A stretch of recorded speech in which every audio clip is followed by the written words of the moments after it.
moment, the wait-and-see governor. Can you please make some noise as we have the music to around the presence of His Excellency Godwin Nogayase Obaseki.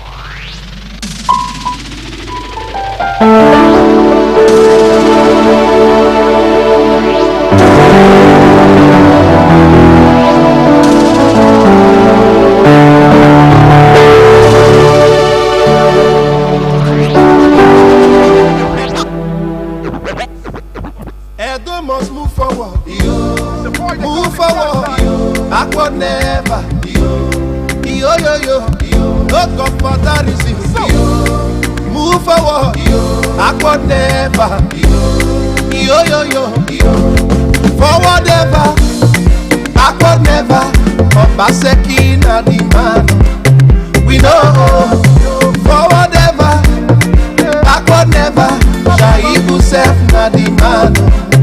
We know, Edo must move forward, move forward, backward never, yo, no comfortability, move forward, backward never, yo, forward never, backward never, Obaseki na the man, we know, forward never, backward never, Shaibu self na the man. MoreMusic on trendybeats.com. Edo must move forward, backward never.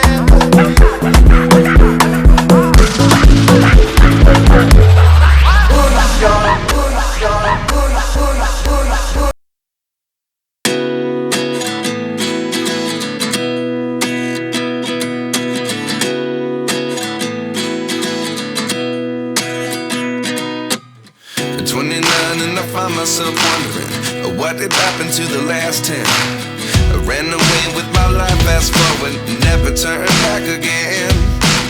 It's kind of funny that the more we pass time, the more we need to set the rewind.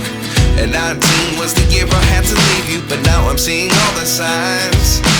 Is this really happening? I can't believe it's true. I'm just as surprised as you. Is this really happening? I can't be too sure, but one day I'll be yours again.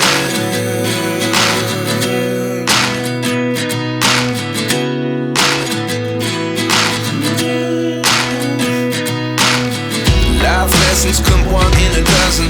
The other 11 give something from nothing. I sit here looking for an answer. Maybe the biggest question was in the last chapter. You gave me the soul I have today. Without you I never could have moved away. But now I see what you teach. I do believe I always should have stayed. Yeah. Is this really happening? I can't believe it's true. I'm just as surprised as you. Is this really happening? I can't be too sure, but one day I'll be yours again. One day I'll be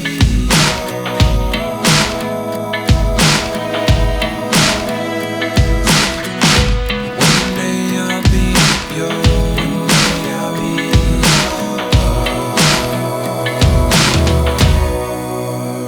yours. Life lessons come one in a dozen. The other 11 give something from nothing.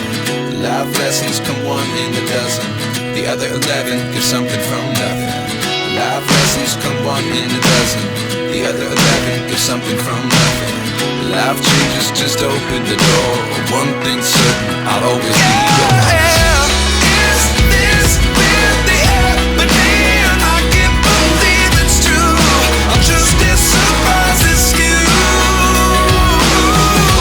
Is this really happening? I can't be too sure, but one day I'll be yours. Yeah. Is this really happening? I can't believe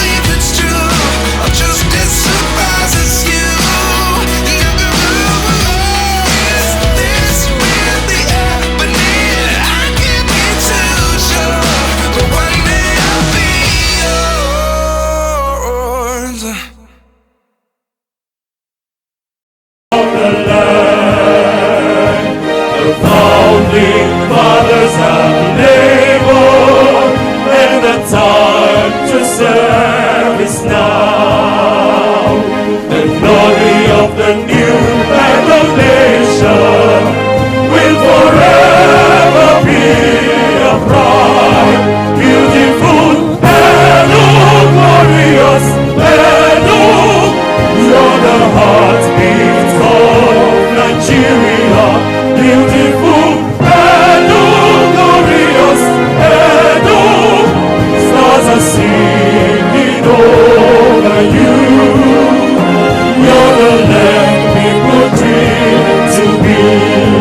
Beautiful and glorious and you're the heartbeat of Nigeria.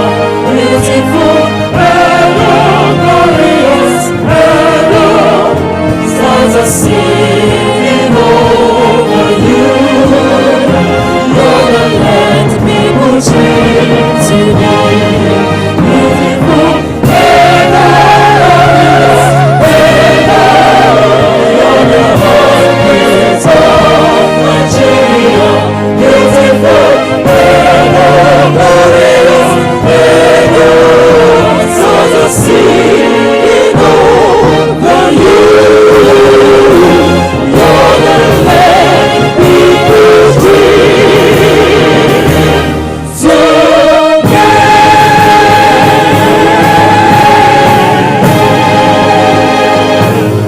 While still standing, may I request that we take the second stanza of the national anthem as our opening prayer. Your caps for the men, please.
Your Excellency,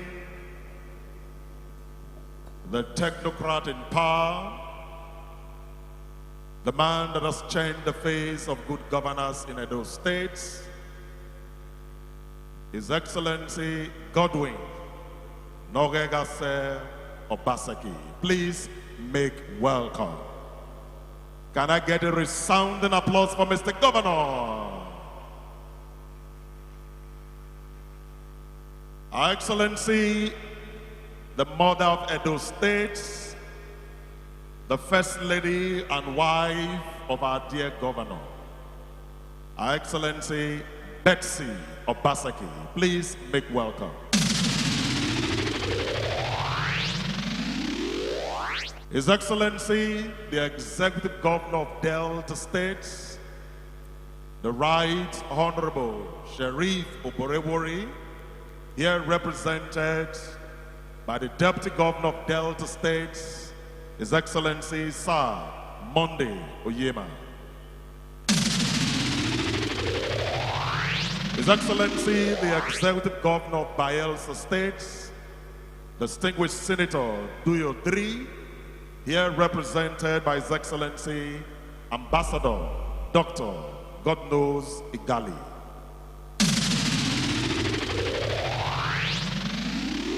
the Speaker of the Edo State House of Assembly, the Right Honorable Blessing Agbebaku.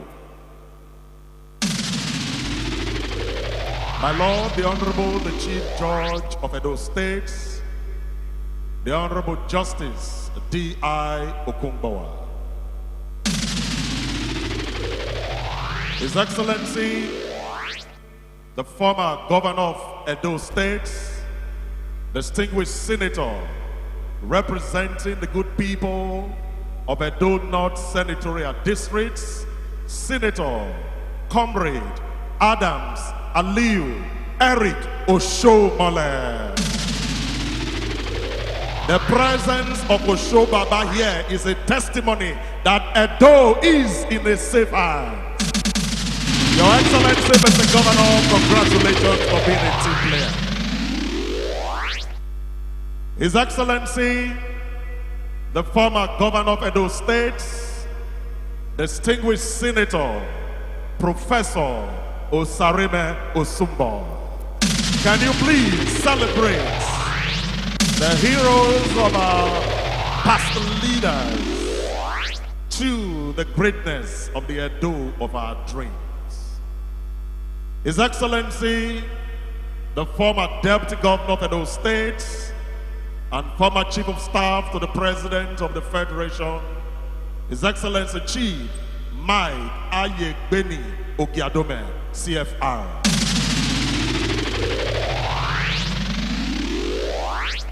The State Chairman of the PDP, the Right Honorable Dr. Anthony Isaac Bemi and his dear wife, the Secretary to the Government of Edo State, Osarodion Oge Esquire, the Chief of Staff to the Government of Edo State, Honorable Tony Osaigbovo Iyoha, honorable members of the Edo State House of Assembly, honorable members of the Delta State House of Assembly, honorable members of the Bayelsa State House of Assembly, please make welcome. Members of the Edo State Executive Council, members of the Delta State Executive Council, members of the Bayelsa State Executive Council here present, distinguished Senator Roland Stephen Owier, former Senate Chief Whip, Pioneer Secretary to Edo State Government, Dr. Clement.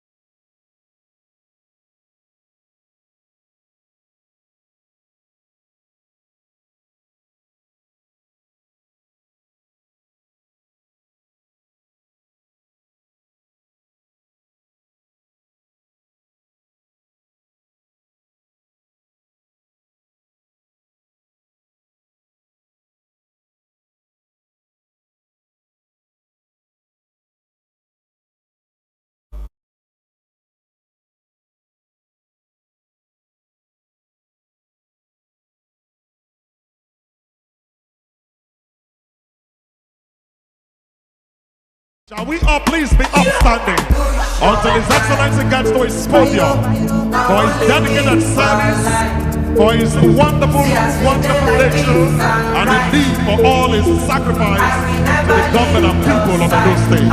I present to you our Governor.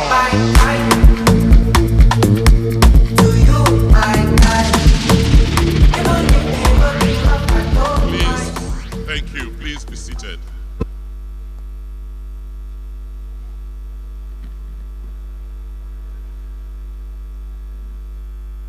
Your Excellency, the First Lady of Edo State, Mrs. Betsy Obaseki, Your Excellency, my brother, Governor from Delta State, who is ably represented by the Deputy Governor of Delta, Sir Monday Oyeme. Your Excellency, the Governor of Bayelsa State, who is ably represented by Ambassador Bola Gali. Your Excellency, and my predecessor in office, Comrade Senator Aliu Oshomole.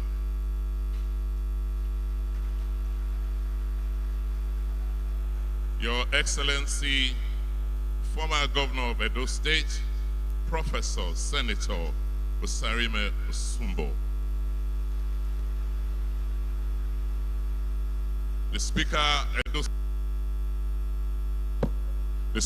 Edo State House of Assembly, Right Honorable Blessing Agbebaku, Edo State, Honorable Justice Okungbowa.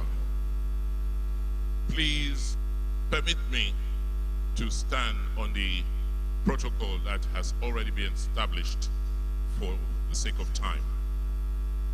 It is with great delight that I welcome all of you distinguished guests and dignitaries to this auspicious occasion as we celebrate 60 years of the Midwest Referendum and 32 years anniversary of the creation of Edo State. Today marks a significant milestone in our history as we reflect on our journey as a people, celebrating our achievements, acknowledging our challenges, and renewing our commitments to the ideals that shape present and future. Six decades ago, the people of Edo and Delta states and some parts of Bayelsa united in agreement for their self-determination to chart their own course, political and break free from the chains of regional dominance. The Midwest region in 1963, which was carved out of the then Western region 3 years after independence and colonial rule, was a product of the bold character and love for freedom of our forebears. The region later became known as Bendel State in 1976 and was the first state in Nigeria to be created by a referendum, signaling our staunch belief in ideals. It was the foresight, sacrifice, and struggle of courageous and notable leaders such as Oba Eweka II, Oba Akenzwa, Chief Dennis Osadebe, Chief Humphrey Omosaye, Senator Dalton Asemota, and Chief Anthony Nahoro, amongst others, that secured the creation of the then Midwestern region. They braved the odds and battled to create a distinctive political identity for a people who have always loved and cherished their freedom, culture, and creative energy. In 1991, Bendel State was divided into Edo and Delta states, and we are today carried on with the vision of those who went before us. They set the course for our developmental trajectory and illuminated the pathway for our shared prosperity. The story of the Midwest Referendum is one of unity, resilience, and the power of collective action. It is the story that continues to inspire us to this day, reminding us of our capacity to overcome challenges, transform adversity into opportunities, and forge a better path for ourselves. The creation of Midwest region marked the beginning of a new era in which we took control of our destinies and embarked on a journey of growth, development, and progress. This is a journey characterized by resilience, innovation, and commitment to excellence. Today, we look back on our history and celebrate the progress we have made. We are also encouraged to recognize the challenges that lie ahead. our journey is far from over. We must continue to work together to overcome challenges, build on our successes, and sustain collaboration towards building a strong and viral region. 60 years after the referendum, we are still bedeviled with numerous socio-economic challenges which require a reset of the institutions and structures that propped the region up in the first place. The federal structure we currently operate has clearly not assisted Nigeria in attaining our aspirations. This is why we have undertaken holistic reforms of our institutions in Edo State, particularly in the last 7 years. We have advanced reforms and innovations in various spheres of the economy and have opened up Edo for investment. We are presented with new opportunities. Our task is to harness the potential of our resources, leverage the talent of our people, and create an environment that fosters innovation and creativity.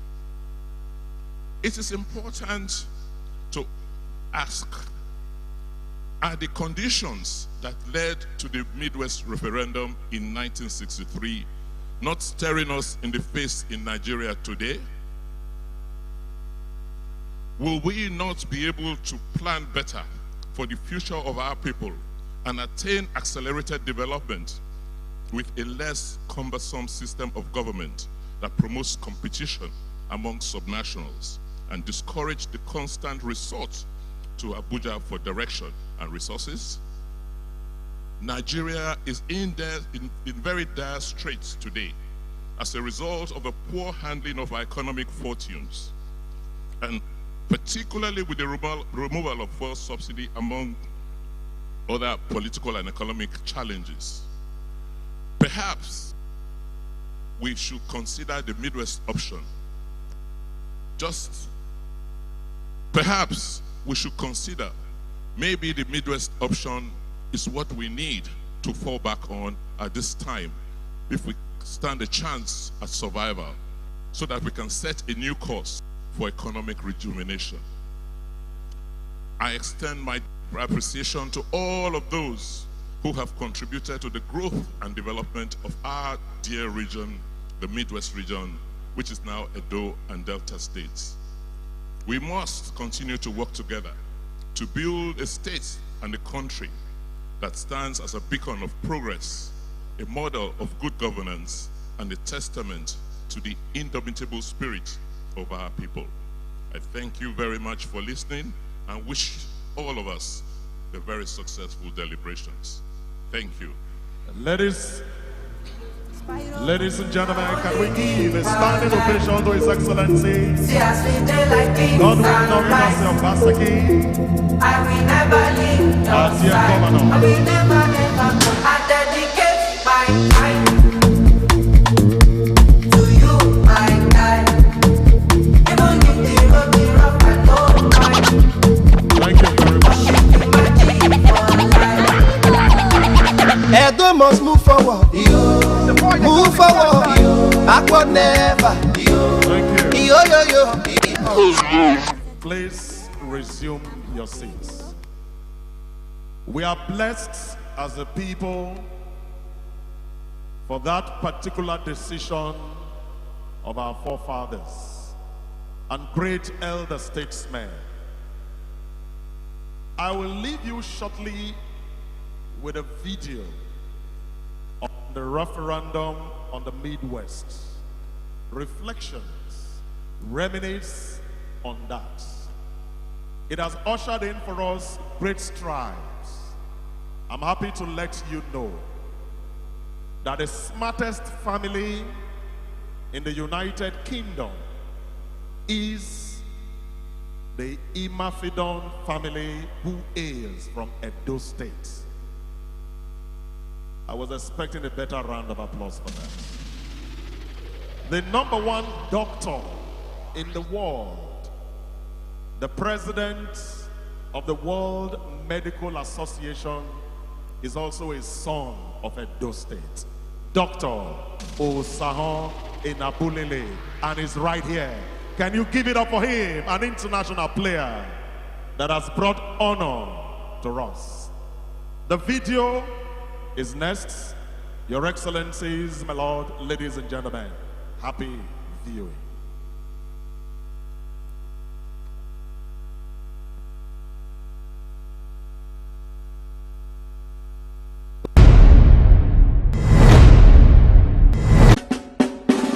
The ancient city is calling. Oh, arise, sons and daughters of the land. The king of the city is marching. Stand up high to the pride of the land. The founding fathers of labor, and our time to serve is now. It is 60 years since Edo people broke free from the colonial chains of regional dominance to chart a new path to political and economic freedom.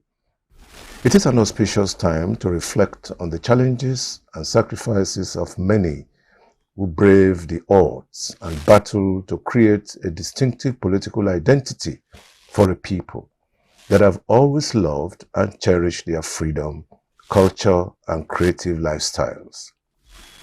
This is a short story of Midwest Referendum, a story of the creation of Midwest region in 1963, carved out of the then Western region 3 years after independence and colonial rule.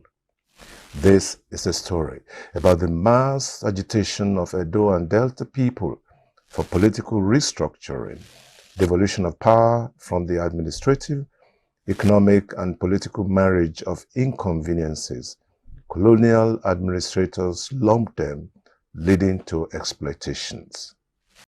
The government of Western Nigeria was developing Western Nigeria as a very fast pace, exclusive of Midwest. The minorities, they have with the money, they were able to build the tallest building in Ibadan, the Cocoa House, with the cocoa money, with the produce from our area. They were able to develop a pepper and Ikeja industrial parts, and they were able to build the Western House in Lagos as one of the very busy center in Nigeria. They were able to form the Western Nigeria Development Corporation, which later is the Odua Company. Then they employed an Israeli company that constructed roads in Western Nigeria. They never came to Midwest. Television was brought in 1959. This television did not reach the Midwest, stopped in the Yoruba land. All roads were tarred in the Yoruba land. Consistent with their bold character and love for freedom, Edo people refused to accept these colonial government's restrictive administrative measures. In the late 1950s, I was an applicant for scholarship to study engineering. I was actually working with the ECN, as assistant technical officer in Ibadan by 1955-56. Scholarships that were given out by the Western region to people from Edo and Delta areas of the Western region at that time were for shoemaking, for rubber processing, that kind of thing. But it was okay that to the extent that we had rubber and we could process them,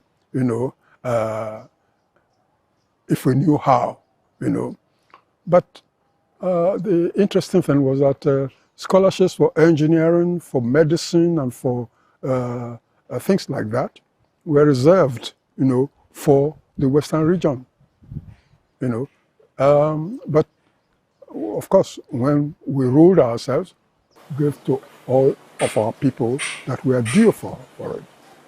Some of us had to wait. I didn't get scholarship until 1958.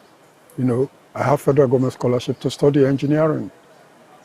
in the UK. Oba Akenzo II, the Oba of Benin, adroitly watered the seed of political emancipation with the active support of eminent visionaries and statesmen like Chief Humphrey Omosage, Oba Enosegbe the Enoge of Ewohimi, Chief Dennis Osadebe, Barrister Gabriel Longe, Chief Festus Okotiebo, Senator Dalton Asemota, Chief Ja Usman, Chief A.Y. Eke, Chief Obasuyi, G.I.G. Onya, when in 1950, at the regional conference held in Ibadan, the capital of the Western region, elected representatives from Benin and Delta provinces argued for a separate state for the Midwest. Consequently, the National Convention of Nigerian Citizens, NCNC, made the question of the creation of the Midwest state an election issue during the federal elections of 1959. After the election, a coalition government was formed at the center with the NCNC as a partner. It was a real struggle. At the end of the day, there was no alternative other than to create it and say, okay, you go. At that time, but there were lots and lots of challenges. For instance, accommodation was a major problem. And that the center of government at the time was the Ring Road, where you have the museum now. Virtually all the ministries were there at the start of the new state. And again, shortage of manpower, structure, restructuring the whole place in alignment with the new environment in which people found themselves. It was not an easy thing. It's like packing to a new house where you have nothing. And the greatest challenge was that a lot of what should have gone with asset sharing for the state did not come, you see. So a lot of Bendelites felt bad. It was a missed joy. Finally, on Saturday, 13th July 1963, a plebiscite was held in Benin and Delta provinces to legally ascertain the wishes of the people as to whether they desired to have a separate state of their own or remain part of the Western region. The victory was celebrated all over Nigeria except in the West, where the sense of loss led to the refusal to share assets or give a parting cake to the joyous Midwesterners. Nigeria thus became a country of 4 regions. The dreams of Oba Eweka became a reality. The referendum, the plebiscite, and the final creation of Midwest region has been a blessing to Nigeria, as you can see. In terms of opportunities, the local governments at that time were able to give numerous scholarships to young Midwesterners at that time to go to school across the country and even abroad. There are many people today who benefited from those opportunities to further their education. Your Excellency, the political and economic exploitation of the minority was a major complaint of the people of Edo and Delta under that regional and federal system that led to this agitation. What has changed within the context of those complaints of minority oppressions politically? Do we have a very effective mechanism in place to deal with the minority question that was a major question 60 years ago? Well, upon reflection, there's been some progress, there's been some improvement. The 1979 Constitution, on paper, addressed or seemed to have addressed some of these issues. But in reality, not much has changed. What simply has happened is that the federal government has now replaced the Western region. And has done so in a very Machiavellian way. First, in terms of the revenue allocation system, the center keeps almost 52% of the revenues of the federation, and they have this. They give 28% to the states, to 36 states, and then the rest goes to the local governments. So with that disproportionate share of the federal government, that is, with disproportionate of the federal government, unfortunately, the federal government has not been able to undertake those responsibilities which the Constitution provides, as a result of which it's keeping the lion's share of the revenues. And interestingly, the minority states, or the states with minorities, are the states where the bulk of the resources are derived from. Yes, they claim that there's a 13% derivation, but that is paltry compared to what goes to the center. But I believe that what is even, more worrisome today is the way we've gone about implementing our federalism, where nobody seems to be able to have a check and control on the activities of the federal government. It's better to have 36 points of failure than one single point of failure. And what is happening in the country today is, with the failure of a central government, the entire country, is almost comatose. Take things like road networks. Take, the federal, major national trunks today are in a very, very bad state, and Nigerians can't traverse this country. The issue of security, where security, even though we run a federation, security is centralized, and the states that have, or that allocated 28% of the revenues, now have a responsibility to take care of a federal security apparatus that, where the federal government is supposed to, have the lion's share of the resources. And we could go on and on and on. The federal government delves into things that should be within the remit of, states and local governments. How can the federal government still be keeping marriage registry, for instance, the responsibility of local governments, just to justify the larger portion of the revenues, national revenues, that go to the that they need to keep. So to answer your question, I will summarize that yes, we've made some progress, but from the state of the country today, you will confirm yourself that we're far from where we should be.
now Edo and the Delta states.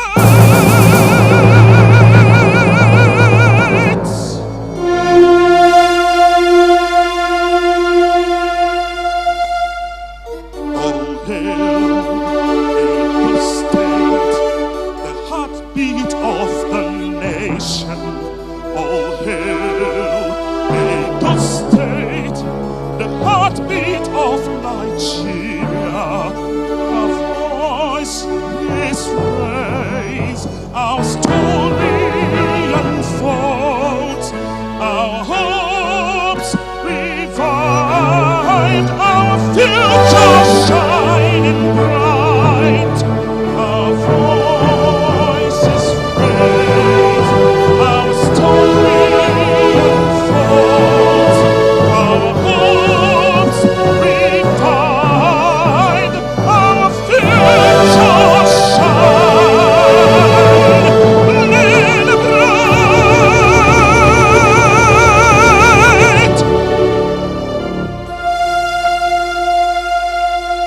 Manna to sole qu'il bello in me, o sole mio, stai di fronte a te. O sole mio, stai di fronte a te. Stai di fronte a te.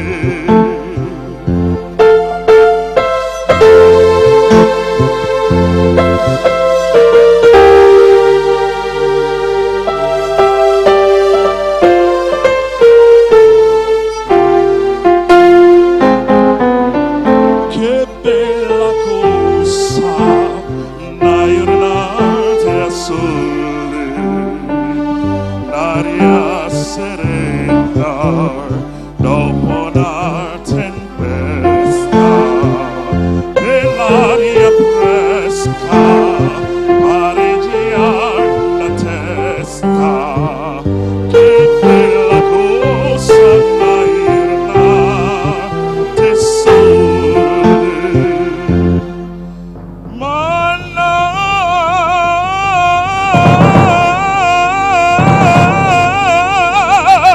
Tu sole, più bello in te, o sole mio, stai di fronte a te. O sole mio, stai di fronte a te.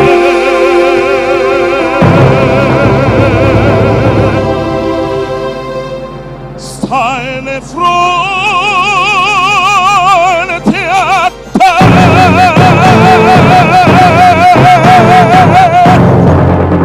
Thank you.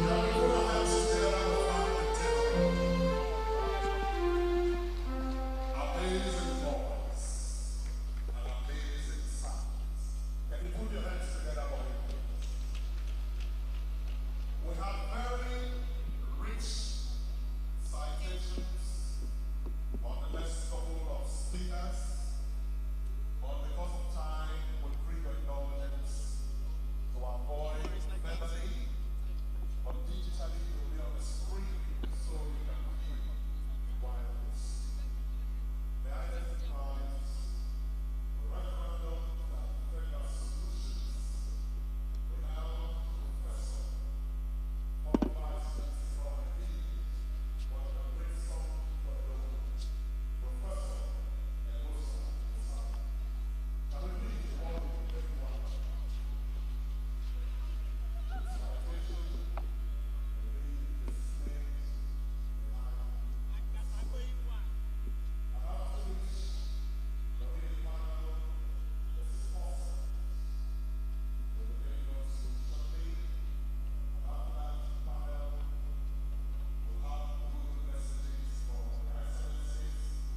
Your Excellency, the former governor of Edo State, Comrade Senator Adams Abiyo Shomole, Your Excellency, former governor of Edo State, Professor Sereme Osumbo, Senator, my lords, distinguished ladies and gentlemen, let me begin on a note to congratulate Edo and Delta states on this feat. It's a feat never repeated again in Nigeria.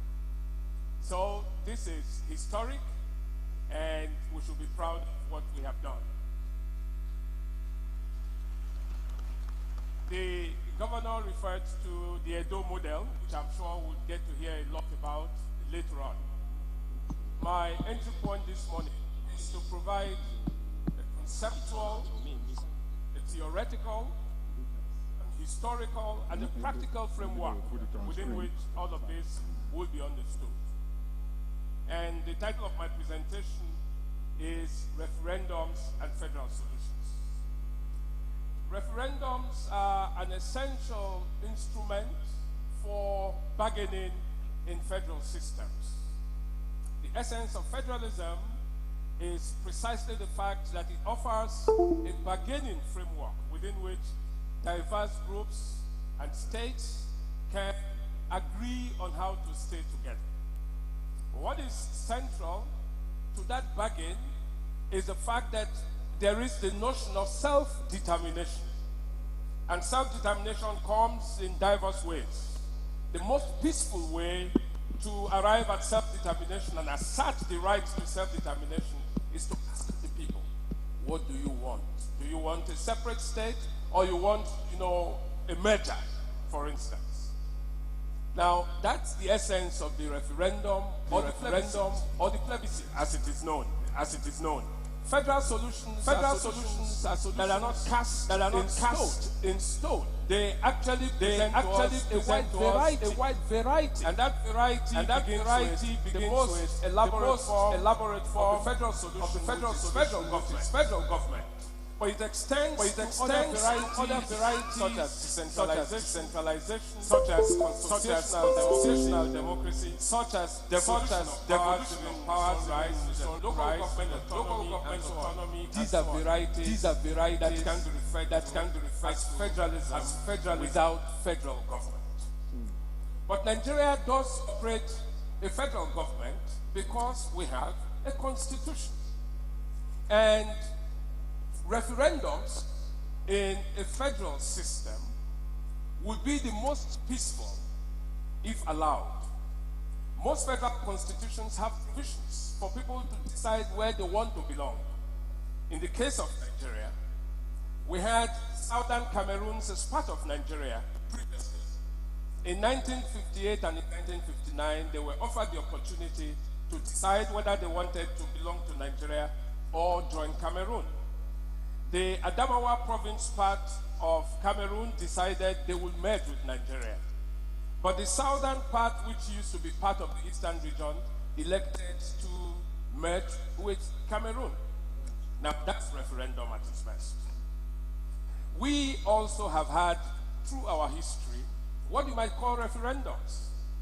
In 1986, we were considering whether to take the IMF loan or not. And the military president at the time, decided we should have a national debate on that matter. Even though we didn't formally vote, the way we decided, those things were taken. But much earlier, in the run-up to the Macpherson Constitution of 1950, we had a kind of plebiscite that involved going to villages, to provinces, and to regions, and asking the people, which form of government do you wish to have in this country? Is it a federal system with a strong center, or with strong regions? Or you want a unitary system? That was in the run-up to the Macpherson Constitution. So for a long time, we've had these consultative ways of arriving at the people, because the essence of the referendum is that it encapsulates the people's power. It is the one that says you cannot do anything without the people and the groups that they belong to. So when you have a referendum such as we had in 1963, You were simply saying, Midwest people, what do you want? And the Midwest people voted. Albeit they had great mobilization leading up to that process.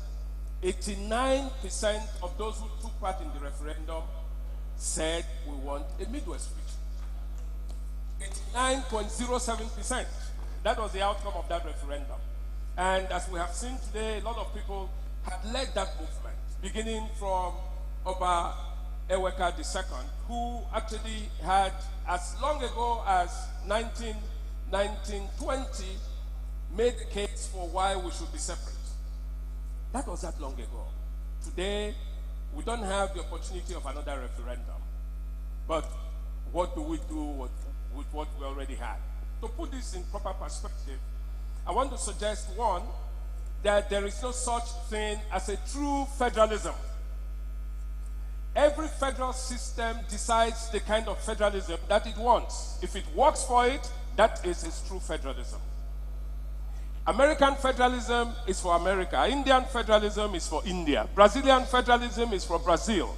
Nigeria must work out its own federalism. And this is part of the reason we're here. Okay? Now, I want to suggest, second, you are the best too. You are the best. You are the best. You are the best. You are the best. You are the best. I want to suggest, secondly, that in the federal trajectory, you have federal systems that come through agreement and federal systems that are disaggregated through agreement for the same federal purpose. Nigeria was disaggregated because we didn't have independent units coming together to agree to form our federation. And that's where you can have a... In 1963, the Midwest referendum and the creation of the Midwest represented a very different trajectory. At that time, as you have heard, our problems in the Midwest were problems of internal colonialism in the Western region where we belonged. And therefore, we needed to liberate ourselves, to be free. And we demanded a separate region to be separate from the Western region. At that time, the kinds of considerations that went into creation of units included, most importantly, the principle of viability.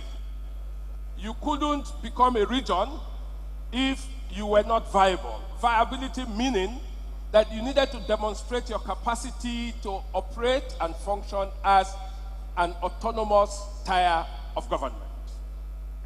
Now, in 1976, the Rikefe panel report paid to the whole idea of viability.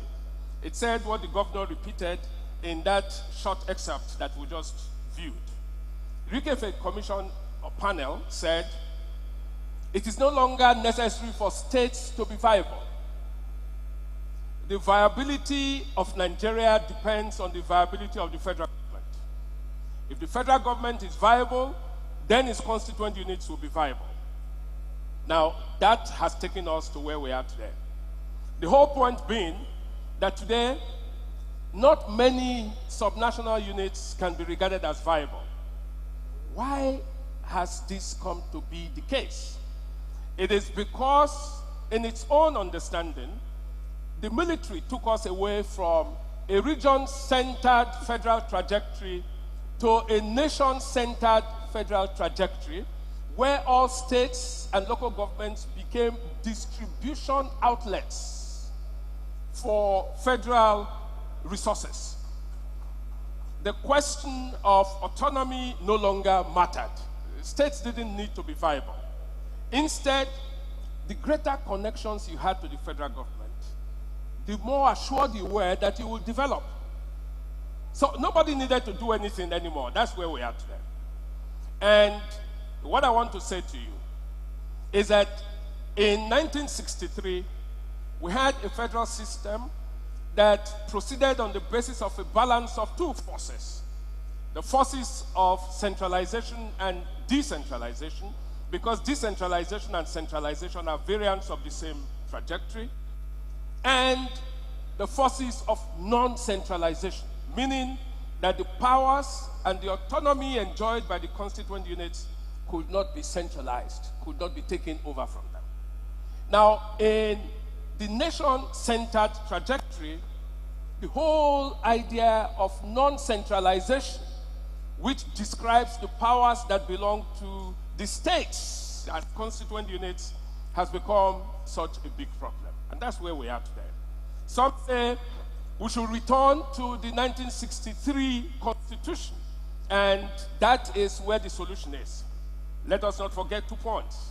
The first is that, yes, the Midwest case was well made, but it was the political dynamics of the time, the fact that the federal government, becoming a very strong power, wanted to decimate every region of opposition, that helped our cause. Because the creation of the Midwest owed a lot to the federal government's determination to crumble the Western region. That's one. We did well, and today this is what we are doing. So, what does the future look like? What's the future for Edo? We're asking, what is the future for Nigeria? Because if we don't resolve the question of the frame of federalism that we desire, whether it be region-centered federalism or we continue with the nation-centered federalism, we cannot resolve the Edo question. It's a question of the manner of federal solutions that we want. But let me tell you, and this is in conclusion, Your Excellency, where we're having many problems today. The military has given us this form of federalism. Most of the operators of our federalism today belong to the class of Army Brought Ups, ABUs. That's what they are called. Army Brought Ups. Army Brought Ups only know one form of federalism, and this is the military-authored federalism.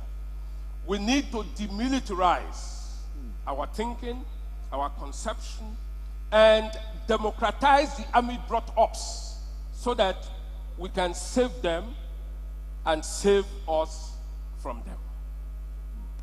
This is the end of my presentation.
Can you?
Your Excellency, our chief host, the Governor of Edo State, kindly excuse me, my last outing was ambassador to the Scandinavia, where there's not too much of protocol. Just Your Majesty, the King, ladies, so please excuse me. We want to thank you for convening this big convocation for us to discuss one of the most important subjects to interrogate in today's period. On a personal note, I want to bring greetings from the governor and the people of Bayelsa State. As we said yesterday and has been highlighted today, sometimes history books don't contain the fact that almost a quarter to a third of Bayelsa was part of Midwest region, part of Midwest State, part of Old Bendel State, and till late some part of Delta State. So we're a critical part of the plebiscite. I also bring greetings from our elder statesman, Chief Dr. Edwin Clark, whom we have listened to already. I think 60 years is a time for us to reflect on the journey taken so far and for us to see where we have been and where we need to go. I'm happy that Professor Egosa has already set the tone, and I would like to take him back to start off the conversation. You have 7 minutes. Now you share it. You can take 4 minutes now, take 3 later. But definitely they will short 7 minutes. Prof, you've mentioned set type of federalism that the peoples of any given political space will have to work out their own type of federalism. That is a very, because people have easily referred to the situation of old Soviet Union, where they believe a model of federalism very centrist, was the best, or the type of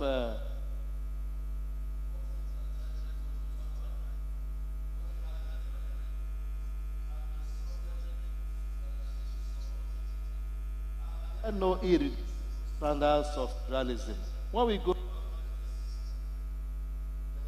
by founding fathers, from what we saw, over the years. Yes. I'll need the microphone. Is this not working? Is this working? It looks like it's working. It is. Yes, Your Excellency, you are right. Federalism is, for many people, a system of government. But as I said, it's quite a variety that makes up the federal grid, and that's why we talk about federal solutions. But you see, there are basic federal principles, that underlie all systems that are described as federal. The first is you should have at least 2 different levels of government. Each level of government must have matters on which it takes final decisions. That's one principle. The second principle is, in a thoroughgoing federal government, the powers that inhere in the states cannot be taken over by the federal government. If those powers are taken over, the system ceases to be federal. Now, these are important things. You also have constitutional frames and guidelines that are supposed to be sacrosanct, and that's why you have the judiciary, Supreme Court especially, that interprets, the meanings of those laws. Let me remind you, sir, that the Supreme Court of India ruled in the 80s that the Indian Union is an indestructible union of destructible units. Yes. By which it meant that whereas the union was sacrosanct, the component states were so sacrosanct. That's its own federalism. So within the bit of principles that are laid out, K.C. Ware, who is the greatest authority on federal government, has said to us, countries that adopt the federal principles don't need to comply with the textbook prescriptions. They should only use these principles as guidelines for working out what is best for them. The Soviet Union that you referred to looked at its own circumstances and said we should have a clause, which many other countries, including the United States and Canada, consider to be anti-federal. Ethiopia has a secession clause, but these don't make them less federal than other federal systems like the United States or Canada, for instance. So Casey Ware said, and most students of federalism agree with this, work out federalism that works for you, because federalism is about the nature of societies it serves. It's not about complying with textbook prescriptions. Okay. Thank you very much. Thank you. Professor G.G. Dara, Professor of Professors. You've spoken a lot on this subject matter in the past. What happened in 1963 was a great demonstration of the need to have space, political space, and also space for development of the constituent parts of this country. Tell us, what do you think went wrong? Are we satisfied with what has happened since that great success of 1963? The euphoria that came with it for political inclusion, the euphoria that came with it for cultural identity, the euphoria that came with it for developmental attainment of developmental aspirations. Because in what the governor, in his opening remarks, he spoke about the lopsided nature of fiscal regime and so on. What went wrong? Or are we satisfied? Well, thank you, Ambassador I think it is correct to first recognize that Nigerians made a choice of federalism. From about 1950 to 1960, several conferences were held between Nigeria and the British colonial government to determine the kind of federalism we needed.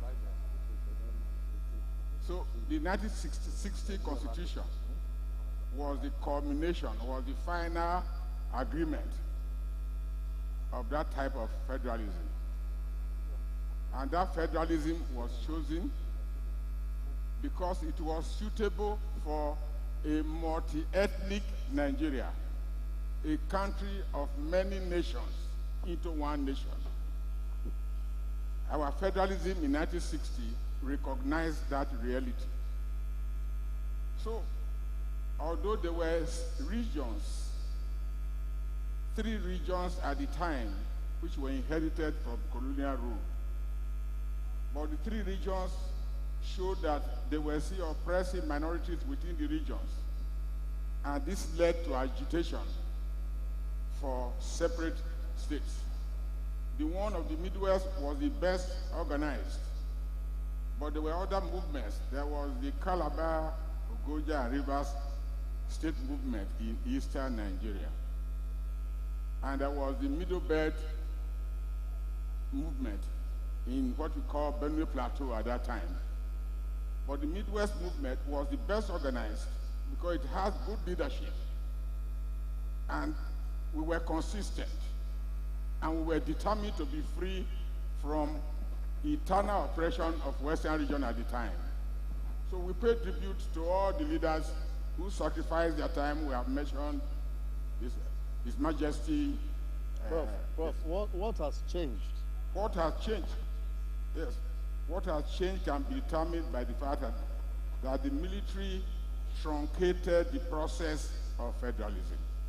The military in 1966 killed federalism and imposed unitarism.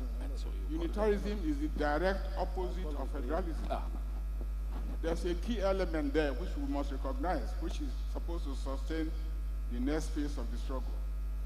That key element is what we call derivation. That in a federal arrangement, the constituent units have control over their own resources, out of which they pay a tax to run a central government. That was what happened in 1960 to 63. And the Midwest government took off with that strong economic base, and the achievements were numerous. In fact, what the Midwest government did in 18 months, it established 3 industries: glass factory in Ughelli, textile mill in Asaba, and Okpela cement factory, all in 18 months. When the Midwest government continued under military, the solid foundation of that federalism helped Gbemudia and Adejo to make progress. I need not mention, but New Nigeria Bank, the Ogbe Stadium, University, they all came very fast because of that fiscal federalism. 50% of our own resources came back to us to use. At the moment, the military has stolen that money. Thank you. That money has been stolen by the military and given to the federal government, and it has impoverished the states, such that Delta State and those states combined are economically weaker now than they were in 1963. We must return to that federalism. Thank you. Professor Dara, thank you very much. Thank you. Professor Edward Ehagbe, Dara has mentioned the military. Yeah. Some people think no matter what we say about the military, they played a major role in keeping this country together and bringing our democracy thus far.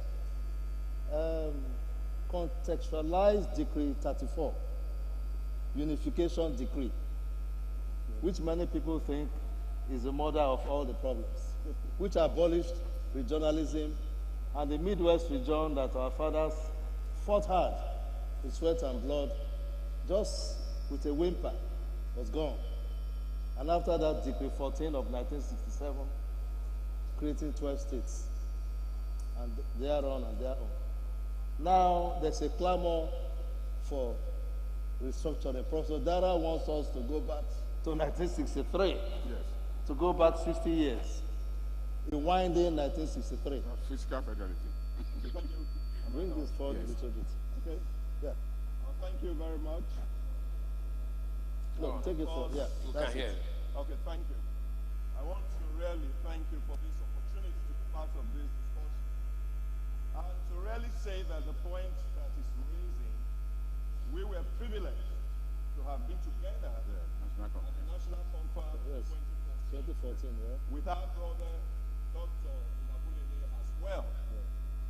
And the fact is that this issue of restructuring has a lot of potentials, but also has a lot of attendant problems that will definitely make it an issue that must continuously be discussed and debated about.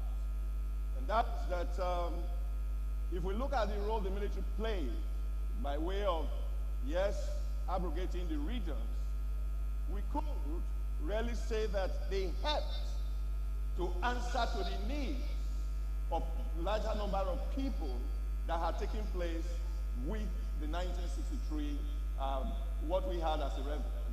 Because, as mentioned by Professor Sagai, we have to first of all realize that it wasn't just the people of Midwest alone that were agitating for regions at that time. Rather, the Ogoja area, as we mentioned, in different areas. But then it turned out that because of the political dynamics of the time, we were, in quote, favored. So what you are saying is that the what we are saying that since that time, yes, the creation of states, to a large extent, has answered and met the needs and yearnings of more people in terms of those that want to decide their own matters. But what is the problem now is what is the nature of the relationship between the center and the states. And that is why two major issues have been at the center of the discourse. What we call the devolution of powers, which is what areas is the federal government supposed to concentrate on, what areas are the states supposed to concentrate on, and the local government as it were. And closely tied to that is the question of physical devolution as well, which, as we must realize, and that is the core of my presentation, is the challenges that are out there in trying to now restructure the physical relationship that is in place and the powers as they exist at the moment. But we believe that a lot can still be achieved. Why do I say so? In 2014, for example, where the discussions took place, a number of presentations were made to the extent that the devolution subcommittee, myself and Dara, we were there, we recommended that there should, now, because we know other states will resist the issue of fiscal autonomy for the states, we recommended an upward major review in terms of the derivation formula that is in place. That was supposed to have been implemented by the president at the time. Then, of course, the issue of state police, for example, which is talking about the pollution of powers, we recommended at that time that states that are ready and have the capacity should be allowed to have their own state police. Yeah. And what is the position here? We are saying that if you are going to give more responsibility to the states, then you must also empower the states. And that, like His Excellency rightly mentioned just now, and we really came into his submission, is that you cannot give responsibility without rejigging the extant formula in terms of revenue share. The fiscal the regime. federal must release more to the states and local government because they are the ones that carry greater responsibilities and are in greater contact with the people of the country. Thank you very Thank much. you. Thank you very much. Thank you. We have a lot of our colleagues, or some of our colleagues online, and it has been a main affair so far. only men on the podium, which sometimes I shy away from because it's slightly below the United Nations standard. But fortunately, we have a lady who is joining us online. So I'd like to call Ambassador Nkoyo Toyo, a great friend and one-time Nigeria's ambassador to Ethiopia, to Organization of African Union, and later African Union. Yeah. So, Nkoyo, Ambassador Nkoyo, please, will you want to share some thoughts still on this topic of where this spirit of 1963 has taken us so far? I would like you to also, in the audience here, slightly more than 50% are women.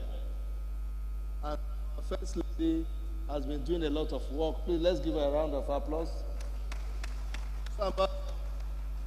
Nkoyo, I would like you to also speak on that theme in terms of inclusion of women, youth, and other vulnerable groups in governance. Please, media, can you connect Ambassador Toyo, please? Nkoyo, yeah. She's online, if she's there.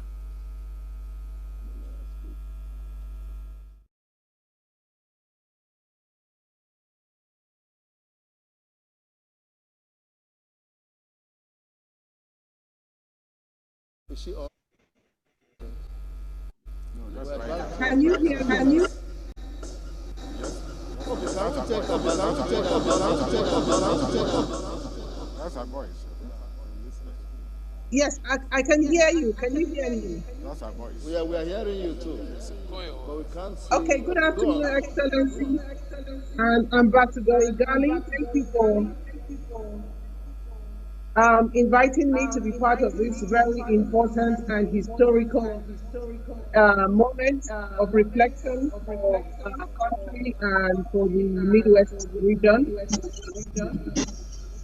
I think the important question which the framing by Professor Gosa leaves us with is the future has to be a conversation between whether we want to stay with the center, which is the nation-centered approach to federalism, or we want to return to the regions and the region-centered approach to federalism. The push should not be one or the other. The push should be how do we get more see the country as their country. And that's where the issue of young people, women, persons with disability, persons of different class, very different people who live and cannot necessarily trace their origin to a particular geography becomes very important. There are people who have come into Nigeria and marginalized. There are those who are residents. They are all important parts of this conversation. Therefore, I believe that the conversation should be not just about geography. My God, can you hear me? The conversation should not be just about geography, it should be about inclusions. How do you build inclusions in a country where we are desperately in need of national unity for the purpose of development? And I think that that is a new tension that exists.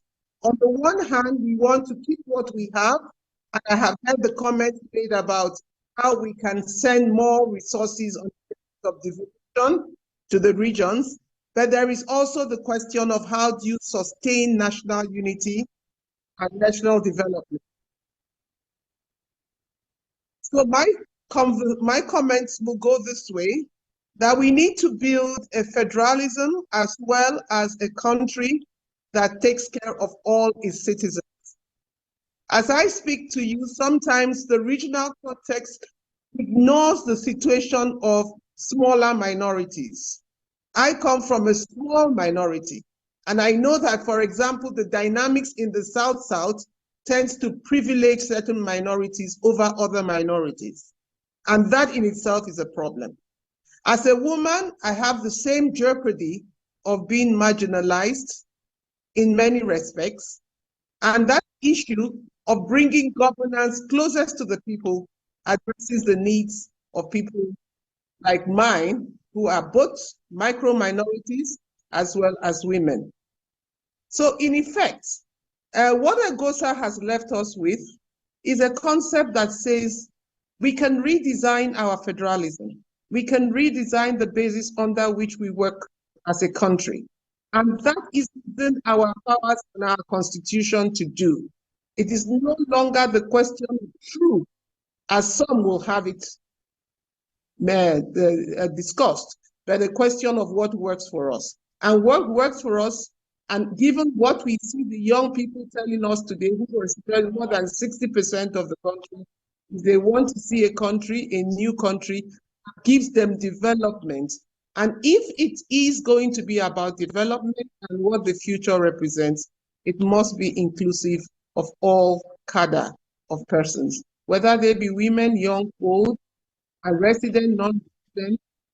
So this business of no man's land can be addressed separately and differently. I'm not sure I have been heard because there's so much noise on the background, but this would be the solution.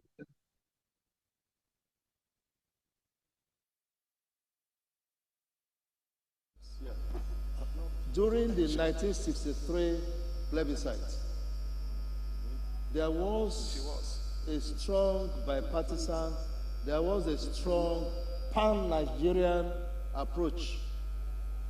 So even the actual motion for the plebiscite was moved by, at the instance of the Prime Minister at the time, who was from the North. Now, these days when people talk about restructuring or in any way try to open up the space, there's strong opposition. Can you still hear me if she's still on? As a former member of the House of Representatives, how can we work towards getting, rejigging once more that elite consensus towards seeing the benefit of such widening of the political space? If she's not on again, maybe Professor Igosa can answer that question for us. You want Gigi to answer? Thank you. Okay. Yes, Professor Agabe, yes. Now the money on our table. The question you really asked borders on how you can build consensus around the major issues. Like what happened in 1963. Exactly. I think the good news, taking it from your name close enough, Yes. is that we have seen Nigerians, when they discuss national issues, there can be conviction. And that played out, for example, the 2014 conference, where there were not common ground at the time the conference ended. And there were those recommendations. 492. That they should have been implemented. We definitely believe would have been better than where we are today. The other good news, and we are blessed to have here the great senator from our state, is that the National Assembly, to a large extent, met this, the last 99th National Assembly, answered some of the questions that were raised by 2014 conference. So it is possible that through political negotiations and all, these things can still be changed and give us a better country than what we have. Thank you very much. I'm sure when our comrade Senator Excellency comes to talk, he will deal with that matter. But let me, Ambassador Nkoye was back where we lost her again. Yes, Professor Yosa, yes. Hello, Optimist. Hello, hello, sir. Hello, hi, how are you? I can't Hello, hear doctor. you. My name is Harry, doctor. I'm technical support. I just want to let you know that to be on standby. Okay, I am on standby. All right, awesome. So please, I'm going to mute your mic. So when it's time for you to speak, I will send a signal. You will see it on your screen. You click on it to unmute, and you can start speaking. Okay. Thank you so much. You're welcome. We're not connected to the program anymore. Can you hear them? Standby. Okay, I am on standby.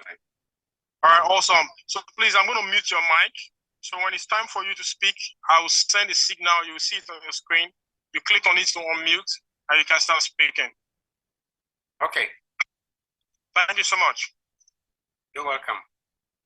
We're not connected to the program anymore. Can you hear them? Stand by. Okay, I am on standby. All right, also, so please, I'm going to mute your mic. When it's time for you to speak, I'll send a signal. You'll see it on your screen. You click on it to unmute, and you can start speaking. Okay. Thank you so much. Sure.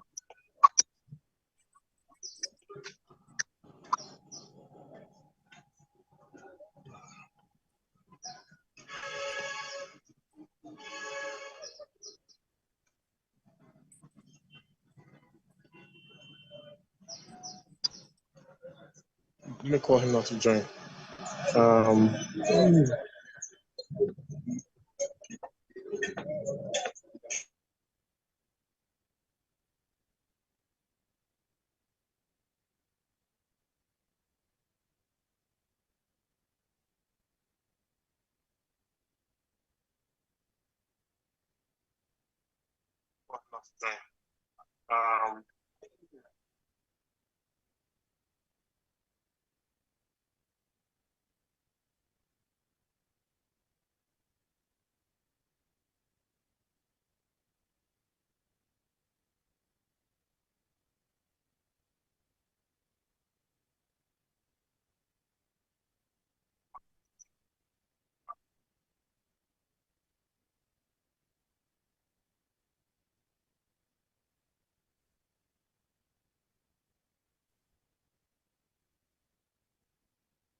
Katie.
There appears to be a pushback on the same matter. What has changed?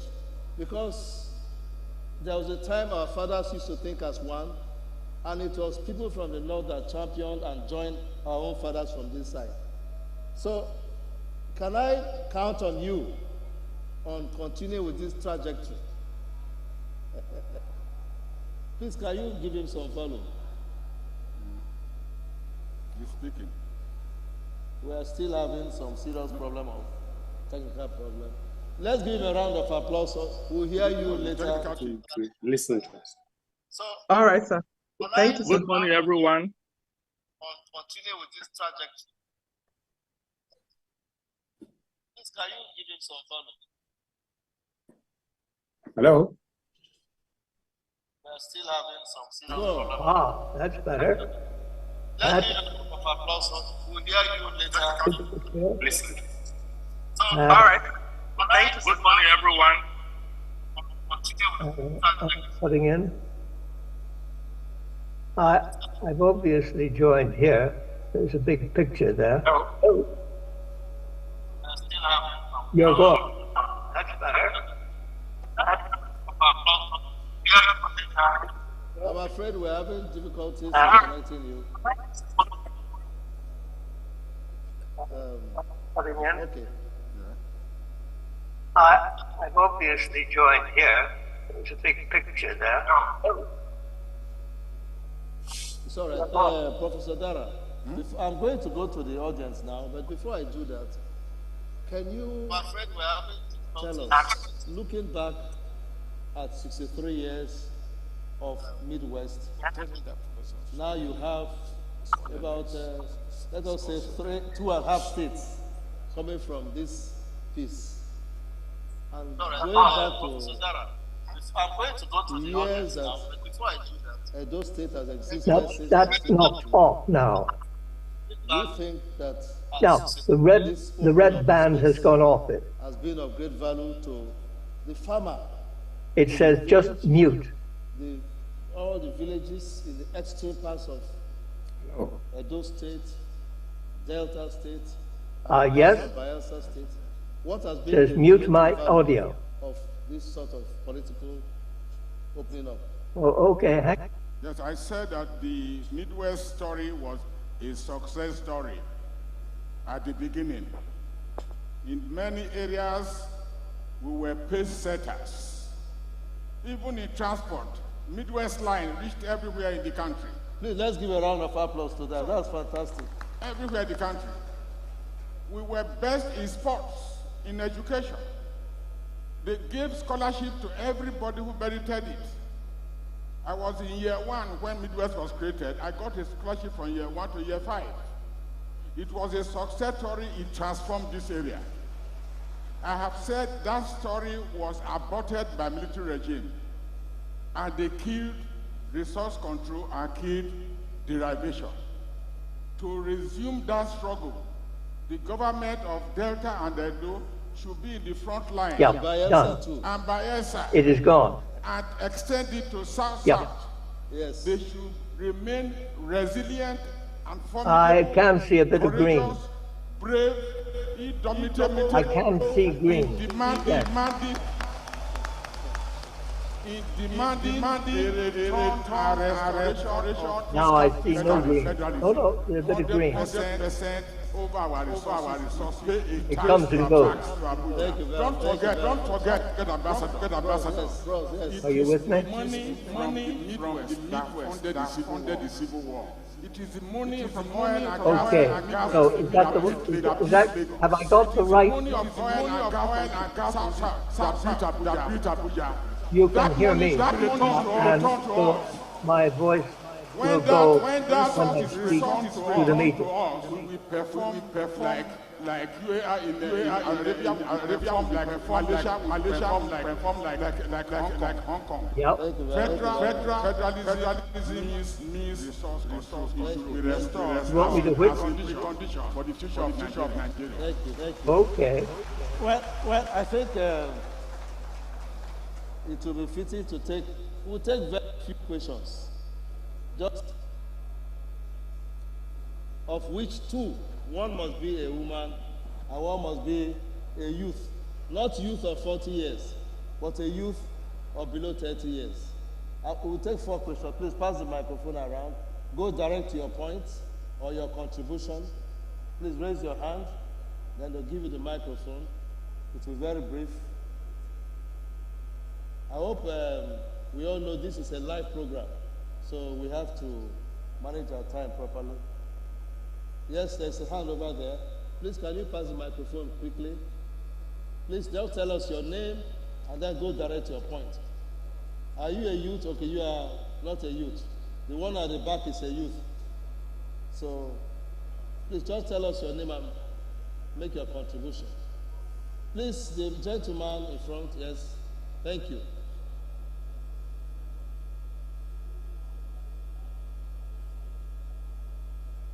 Please, there's somebody standing there.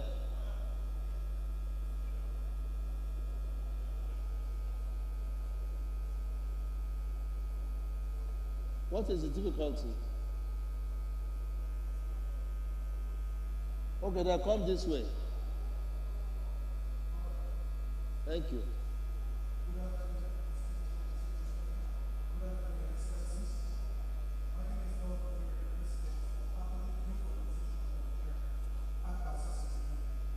also speaking from the National Youth Council.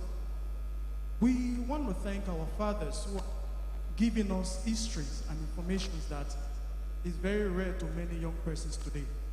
And we want to say equivocally from this angle of the youth that we support this mission and these proposals being said today.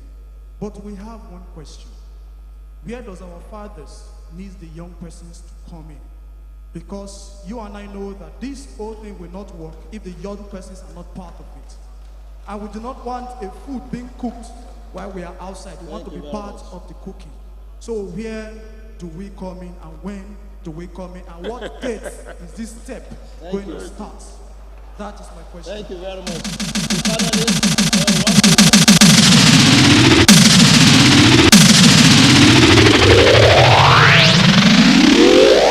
youth. Okay, thank you.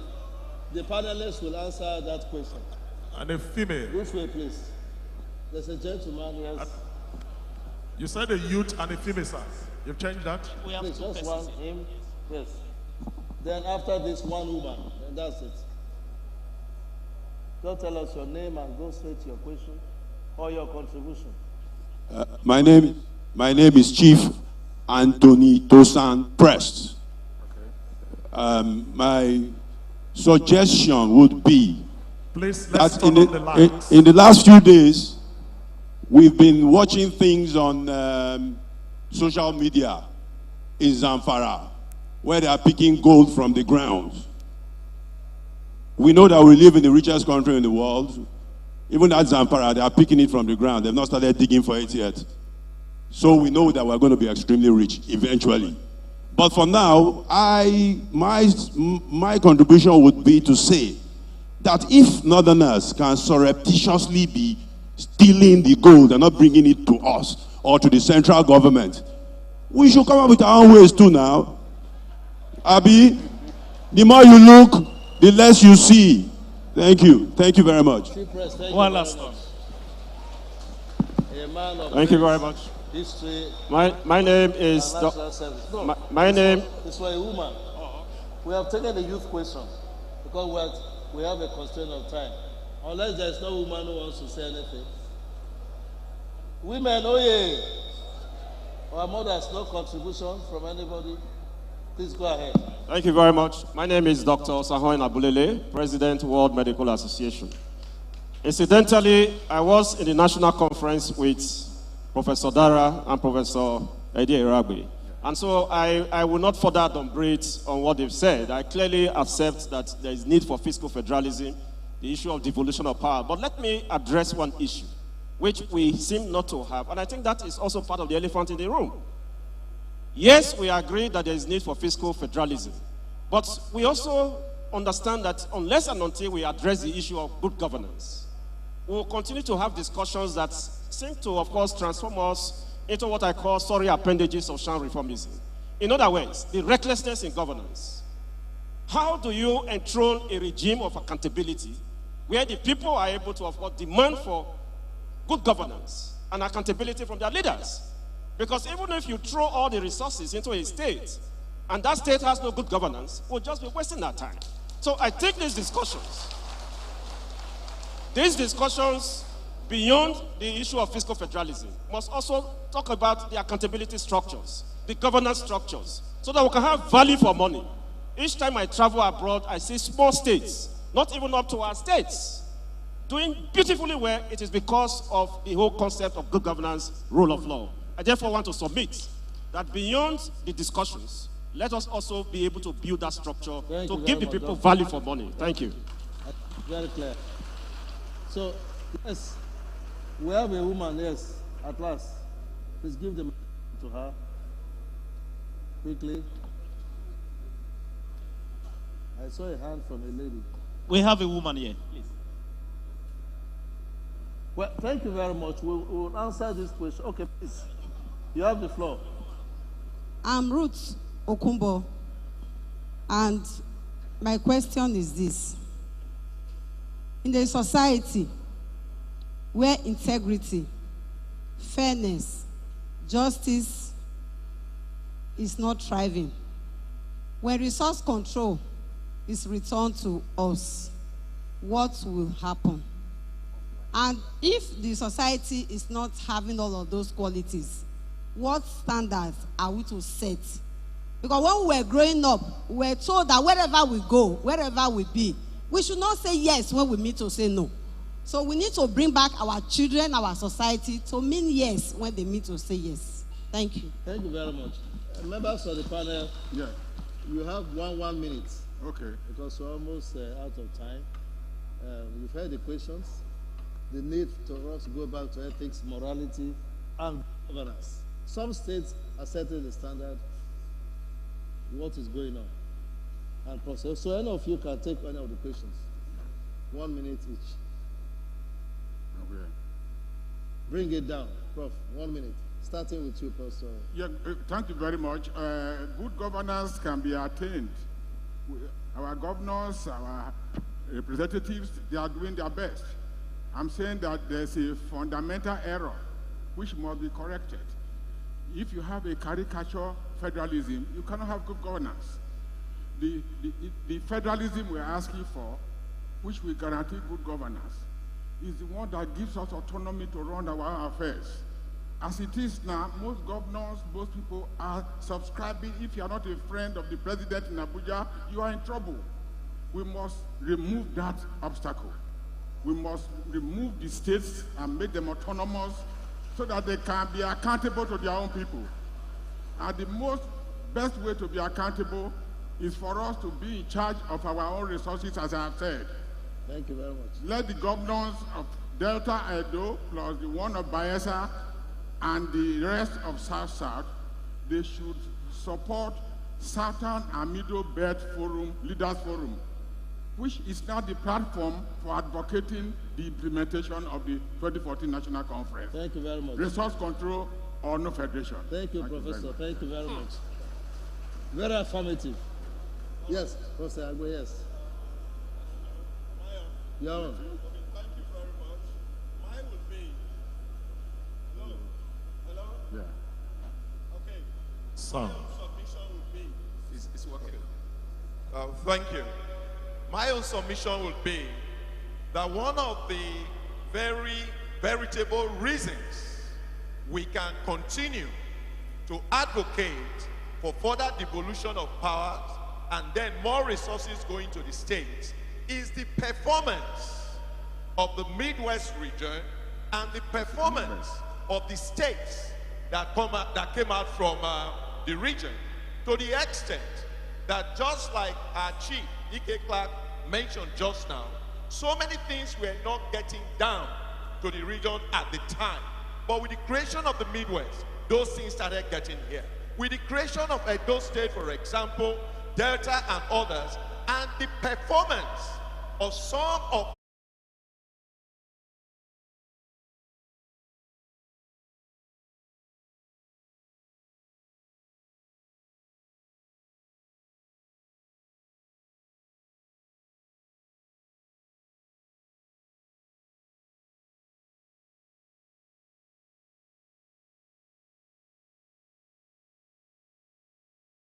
obstacles should be removed. And finally, it is that just like Professor Osagai was mentioning, our representatives at the National Assembly, for example, our representatives in the federal government should know that their primary first responsibility is the areas that they are representing. And that was how, during the conference, myself, himself, the representatives from that is Akwa Ibom and River State, we were able to work together as a team representing the South South. That can still be done to make sure that we get the best out of the system. Thank you very much.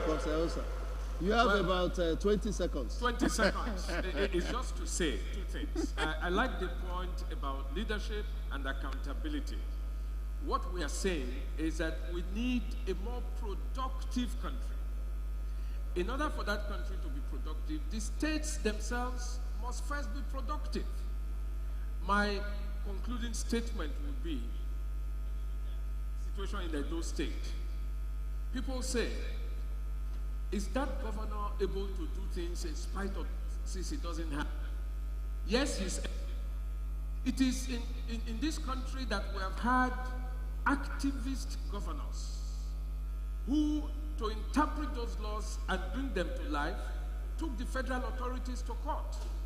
And those things were determined and decided in favor of the states. I think I had time to read here. Taking a leaf from leaders like Governor Obaseki that have pushed the frontiers, when I'm talking about Africa emergence. Yes. We're talking about various things. All the panelists. And so I get up more or less to the present and say, well, the engine room of Africa is only just starting to produce serious thrust. Thrust rooted in great reservoirs of energy, ravenous hunger for all things. And while primitive accumulation by most African oligarchs is the current norm. Practice Can we put our hands together for them as we invite them downstairs to take pictures with His Excellency, Mr. Governor, downstairs to take pictures. Relief, actuation will come. There is a limit to time. Take picture with His Excellency. Thank you very much. Yes, once again, ladies and gentlemen, can we put our hands together for them?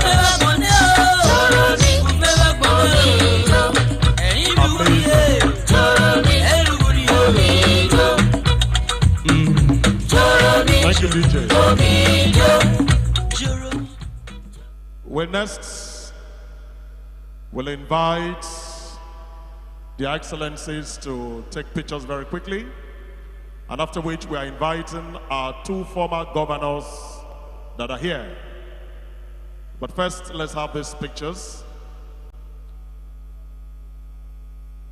Former governors and former deputy governors in Edo, Delta, and Bayelsa, please join.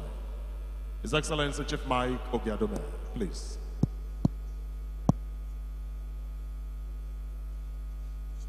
With that done, ladies and gentlemen, can I request another round of applause again for them.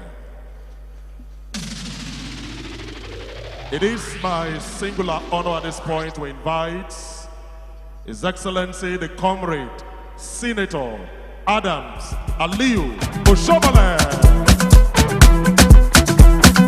the Senator representing Edo North, London.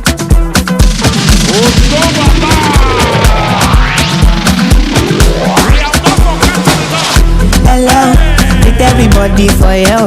Adijọ́ ṣe ṣe pẹ̀lẹ́ o, mo ti sọ fún wọn tẹ́lẹ̀ o. Bẹ́lẹ̀ o, deliver like a. Your Excellency, my brother, the Governor of Edo State,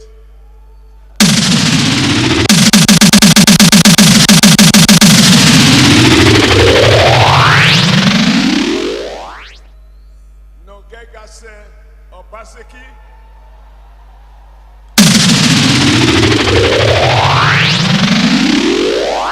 very beautiful First Lady and the wife of the Governor of Edo State,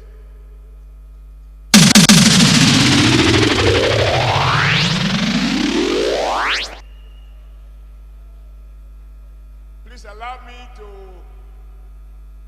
acknowledge, as has already been done, the representative of the Governor of Delta State, who is the Deputy Governor of Delta State, and of course the ambassador representing the Governor of Bayelsa State. I also want to acknowledge and pay my respect to the Speaker of Edo State, House of Assembly, my own predecessor, Professor Osumbo, and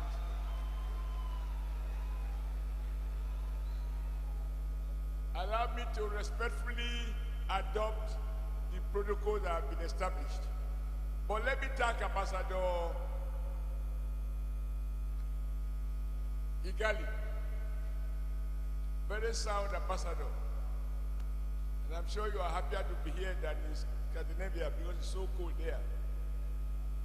But I enjoyed the leadership you provided to the panel and the kind of thing you enable us to extract from their knowledge of history.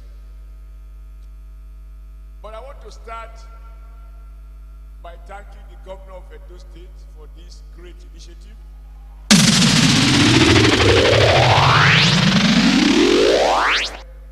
Bringing together not just Edo Delta community, but also Bayelsa State. That is the kind of unity we need for our country and for our state and our people to prosper. I'm proud that when I received your invitation letter, personally signed by you, I said, no, I must be there. I have to be there because Edo now we own. So I want to thank you for that invitation, and I'm very, very pleased that I didn't miss it.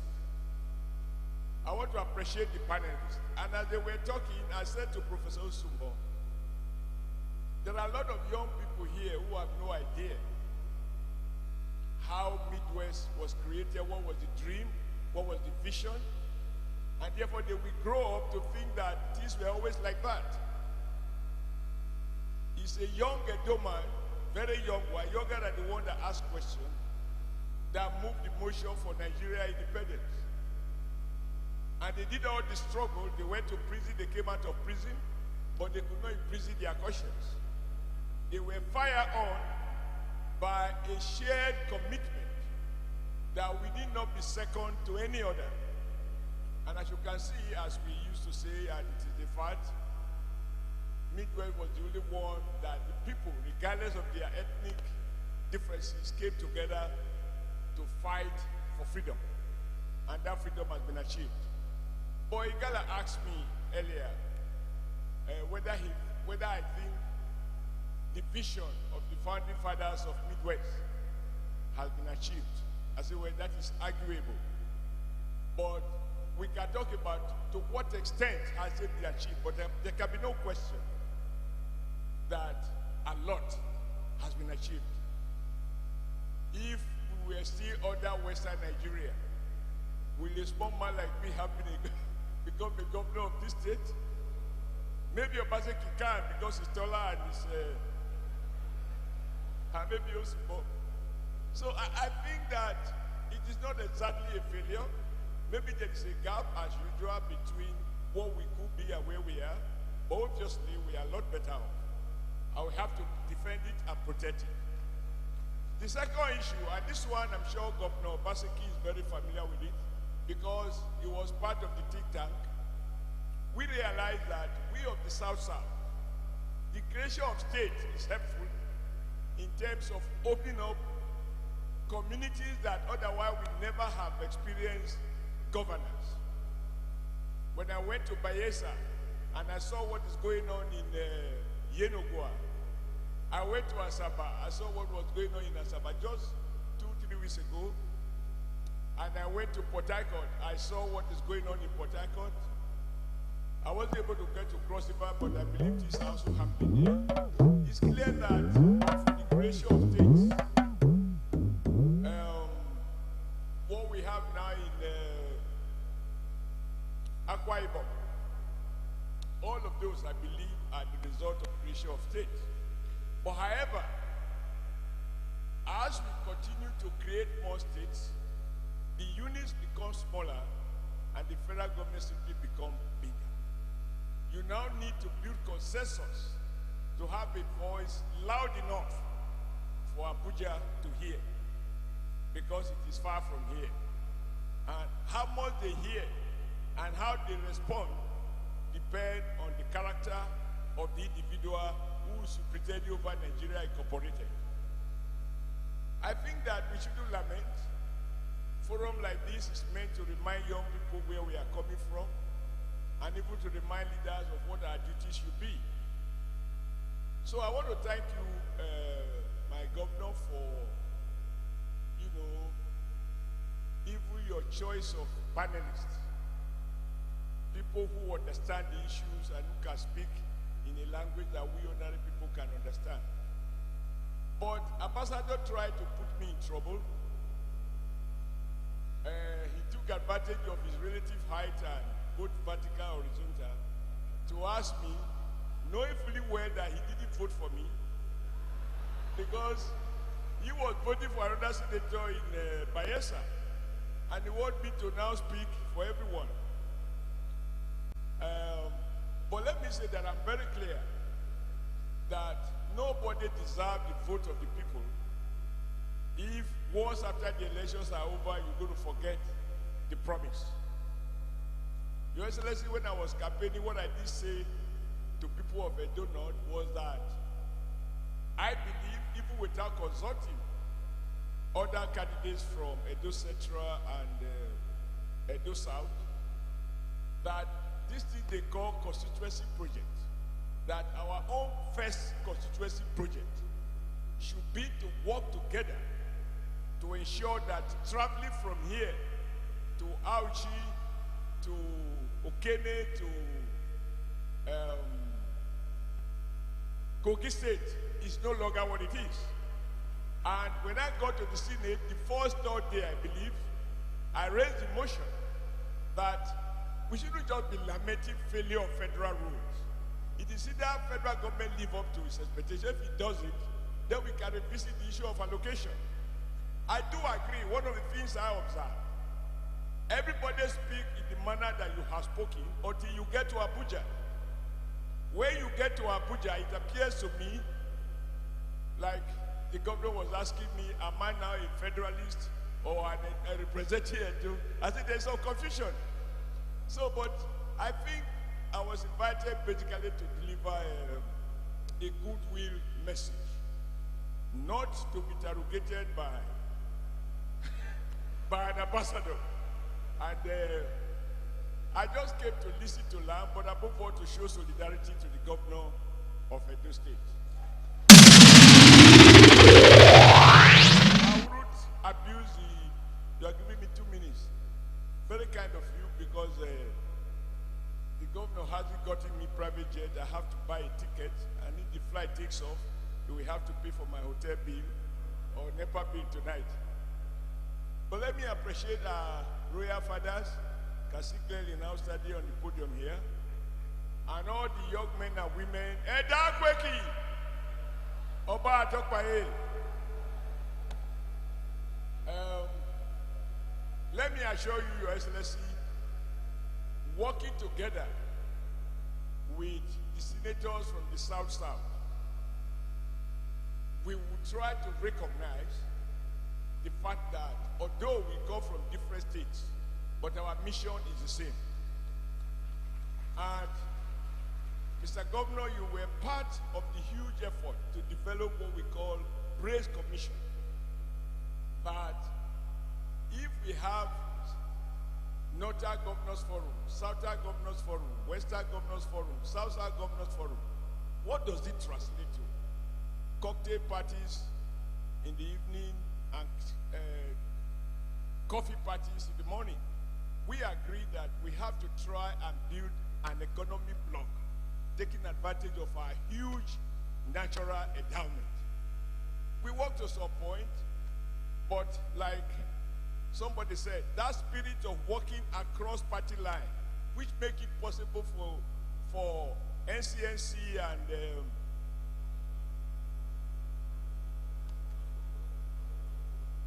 all right, I forgot the name of the rapper, NCNC and now that spirit seems, we try to reignite it, which formed the Praise Commission. But as you can see thereafter, it appears, I wouldn't say the dream has died, but not much is happening. So I will encourage our governor. You are now the most senior governor in the South. That is it's a fact. It's not flattering. So you have to remind them, because they may not even be aware. They may have been witnessing the evening section, but the daytime section, many of them may not have been there. So you need to provide leadership for the Praise Commission to reignite itself and do all of those things that will give us a common voice so that this cocktail of minority become the new majority and we cannot be ignored, not when the resources are as well. Thank you very much. Can we give it up? Yeah. Go ahead, I'm a mock and what time they go because I pull up in the mountain jar solo. I saw my gada go. I got to come back and walk out this on. It should be my simple walk. Past life when I walk out this one. And about the guy job. Yeah, Pino on the highway. Here is the highway. Omaka highway. Shalom na highway. Oh, I'm the highway. To be on the highway. Man, the chopper, what up, and highway. Look on the wine. His Excellency, distinguished Senator, Professor Osereme Osumbo Esaoye. Can you put your hands together for the Professor? No matter the matter, RTID.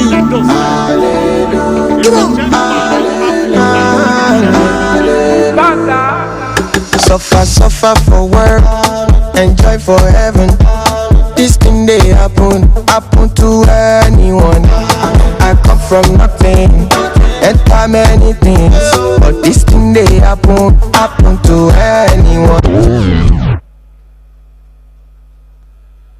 Your Excellency, the Governor of Edo State, Godwin Gase Obaseki, Her Excellency, the First Lady of Edo State, Mrs. Betsy Obaseki, the governors of Delta State, Bayelsa State, here represented, traditional rulers, kindly allow me to stand on existing protocols in the interest of time. I have been asked to come and deliver a goodwill message. So let me start by congratulating His Excellency, our Governor, Governor Obaseki, for having that special privilege ordained by destiny to be hosting the 60th anniversary of the plebiscite leading to the creation of the Midwest.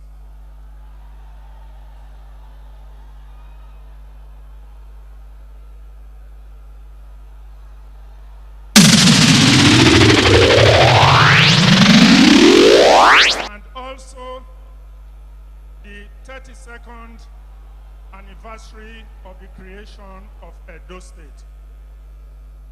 I congratulate the 3 states for the milestone that was achieved 60 years ago.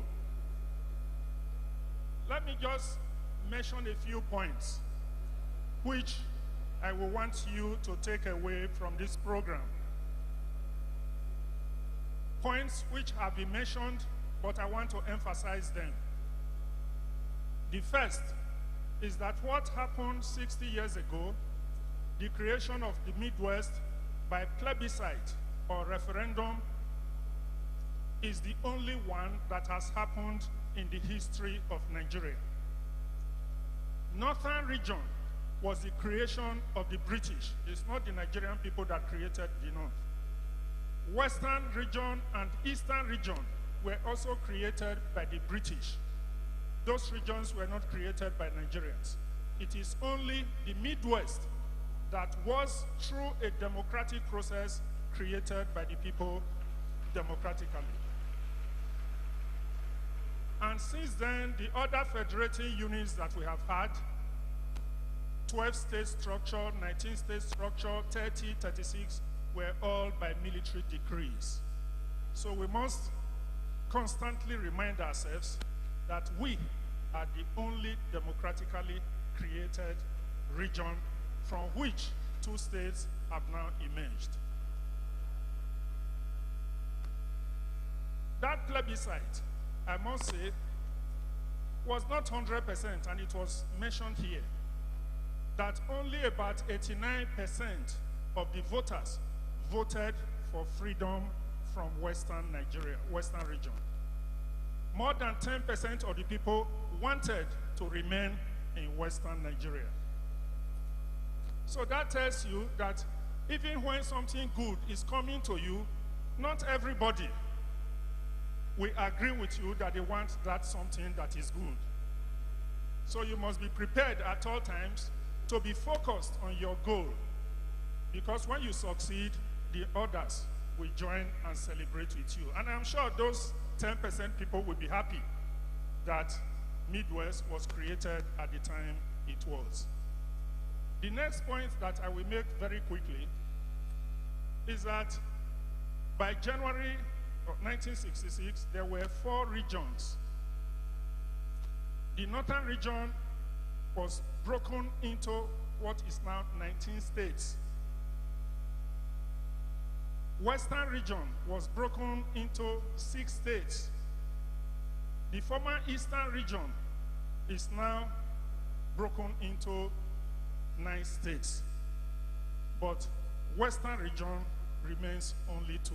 Is that fair? So that is when you are talking of marginalization, that is also part of what we as minorities have suffered in Nigeria. There has been talk about restructuring, and I agree that we need restructuring, resource control, fiscal federalism, and what have you. But the resistance that we are experiencing is due to the fact that when people have become accustomed to enjoying advantages, they will fight to retain those advantages. They are not likely to be willing to give up those advantages that they enjoy. That is really the resistance that we are encountering in the quest for restructuring or true federalism or fiscal federalism in Nigeria. How do we overcome that? We will overcome that through working through our elected representatives, both at the federal level, at the national level, and at the state level. Because what we are talking about involves amendment of the Constitution. So no matter how strong your views are, no matter how passionately you make these points, unless you drive the process through constitutional amendment, it will not be realized. So, as Comrade Senator just mentioned, the governors have a role to play in this, not just at the level of the executives, but also in bringing the legislators together. I want to urge the governors to relate from time to time with your members at the National Assembly, because those will be the first people that will help you to drive the process leading to the amendment of the Constitution. Bring them close, make them feel at home and reason with them so that they can lobby their other colleagues at the National Assembly to bring about these desired changes that we are talking about. And finally, we know the process that led to the creation of the Midwest, the agitation about marginalization and unfair treatment. What is the debt of gratitude that we owe to those people who fought? We saw their photographs, who fought for the creation of the Midwest. It is to sustain the vision that they have. They had a vision at that time that Midwest would be able to develop and overcome the disadvantages that we experienced under the Western region. So I want to urge us all to ensure that those visions never die. God bless you all, and thank you for this opportunity. Thank you very much. Can we please give a round of applause to take pictures with Mr. Governor? We'll invite the LSS Chorale to please file on stage very quickly. We'll have 2 more performances from Delta State Troop.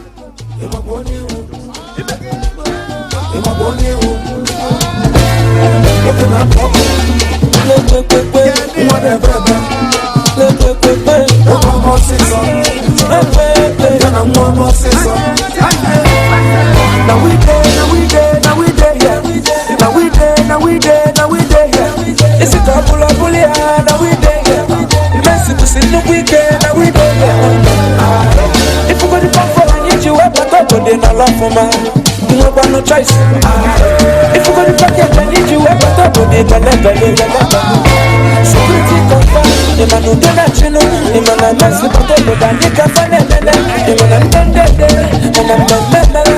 I hope you want to make it go. I'm sure I'm Papa to suara, I'm on the tilora, I don't want that. What you don't want that? Mana yes, what a baby, over more season. You wanna, I full of trouble, double silence.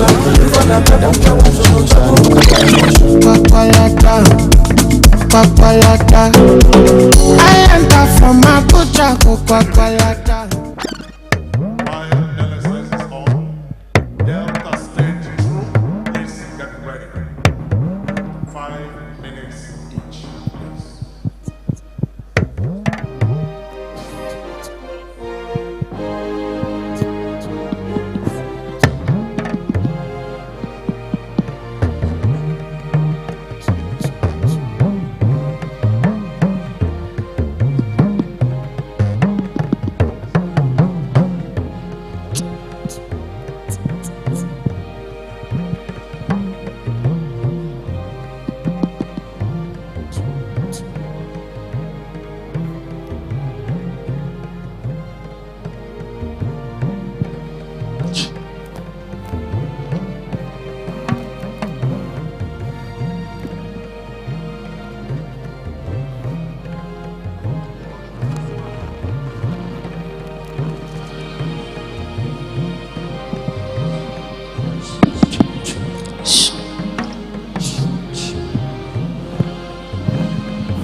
Ishakiri wado, Ija wado, Deltans wado, Oba Natokbe,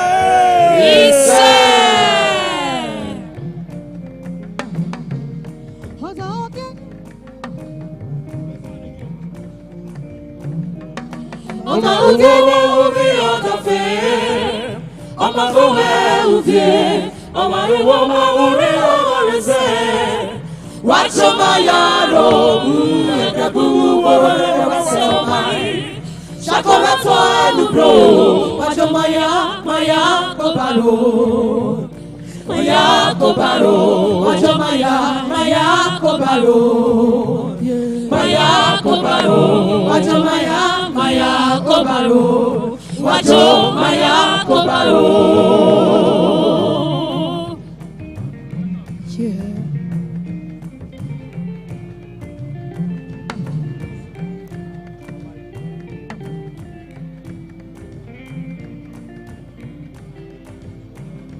Eddie Kwanzaa. Eddie Kwanzaa. Eddie Kwanzaa. Is a kambana neji. Bia bia. Eddie Kwanzaa. Eddie Kwanzaa. Eddie Kwanzaa. Is a kambana neji. Bia bia.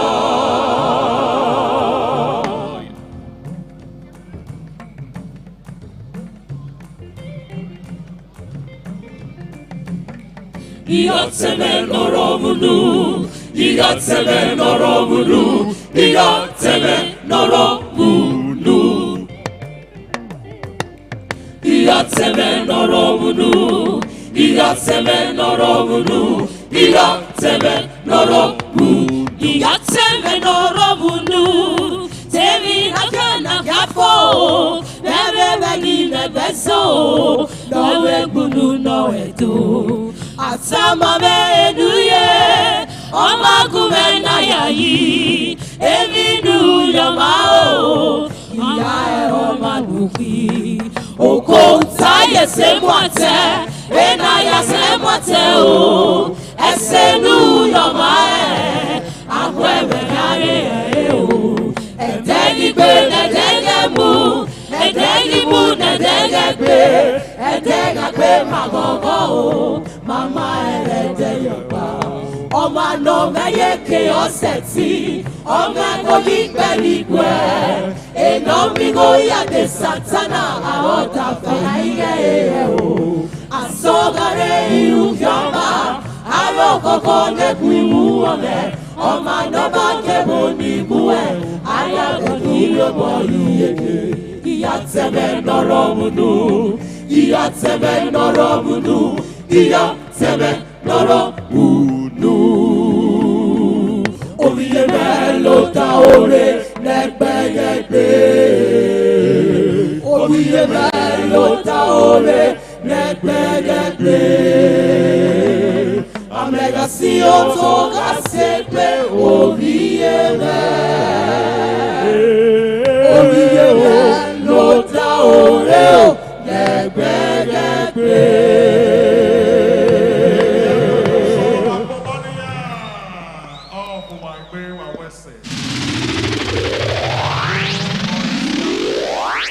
Thank you very much, LSS Chorale. We are next inviting the Delta States Cultural Troupe. Delta Wado, Binaitine. Adato Takoko Honyo, Enobo Wodia Pasawotu, Echora Matario, Isiaguare. Ladies and gentlemen, can we warmly welcome them on stage with rounds of applause.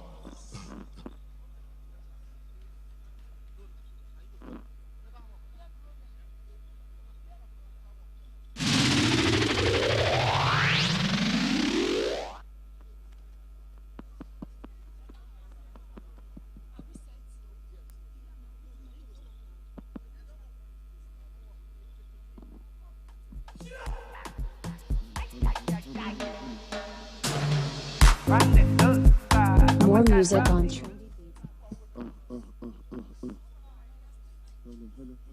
technical department, can their mics be on, please?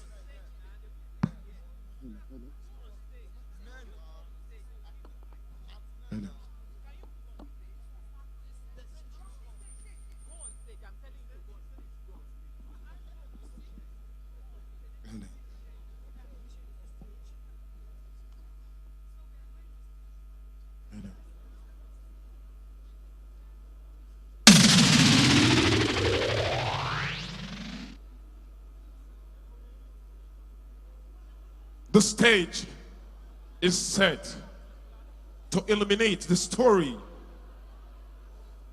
of a region's transmittive decision. Two communities that lived together, who have the same ideology of existence, made a decision, a choice that ignited a journey towards progress and prosperity.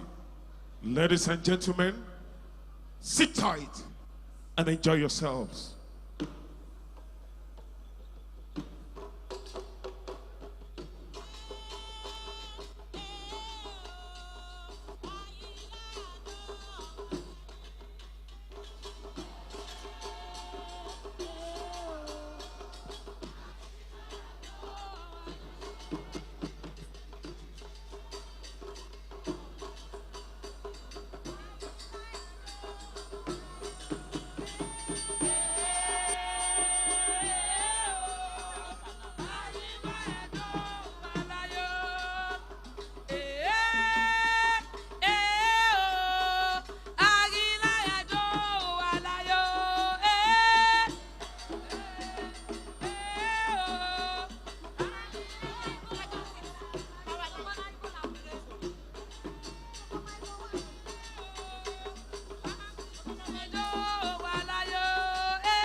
Iyo koko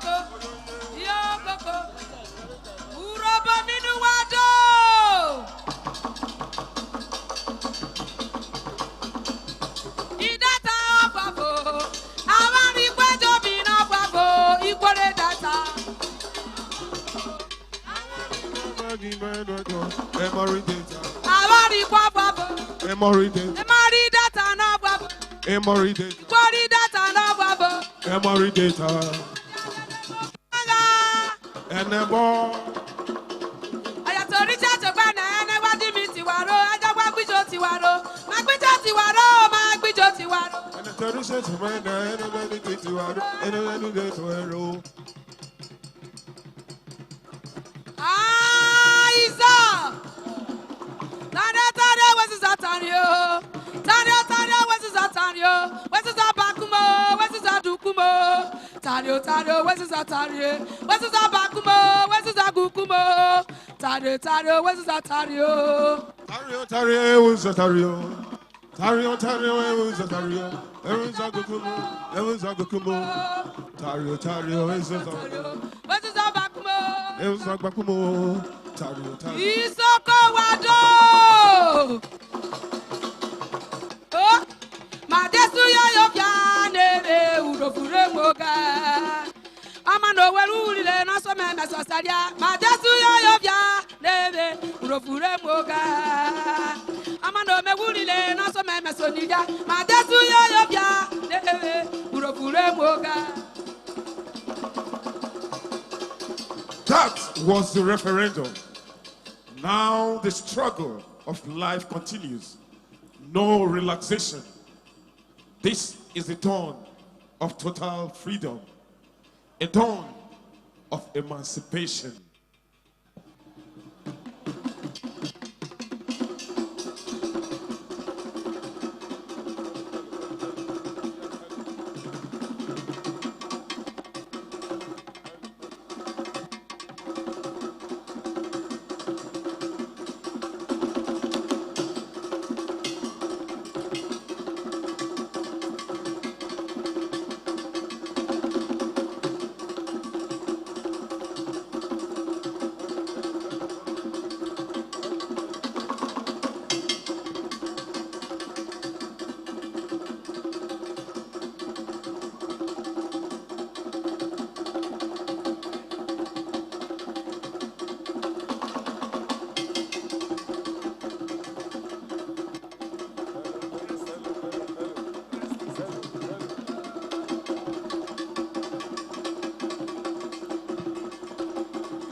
Here, the stage blooms with the fruit of Delta's choice. Energetic dancers conveys the gain brought forth by the referendum. Every step symbolizes progress. Each movement echoes growth. And together they dance, the dance of prosperity.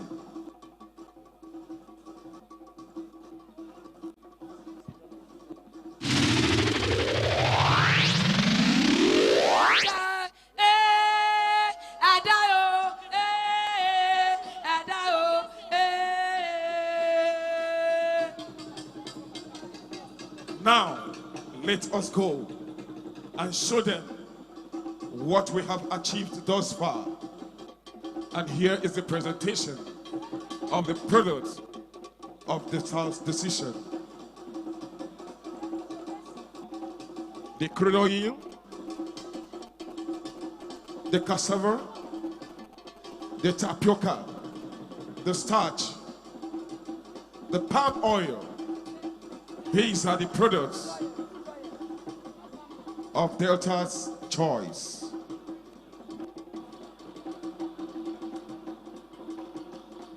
There is the crude oil, the bunch of plantain.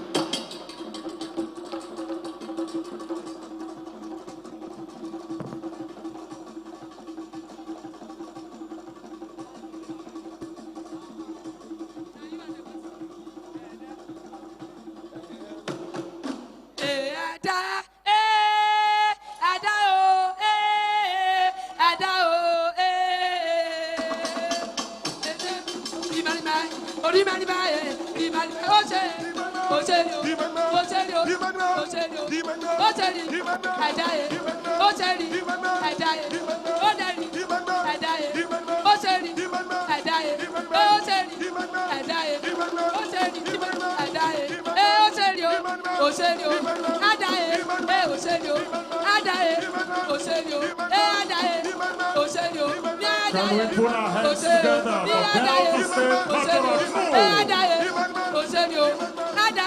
Thank you very much. Uroba minuado, Isoko manuado, Data mierio.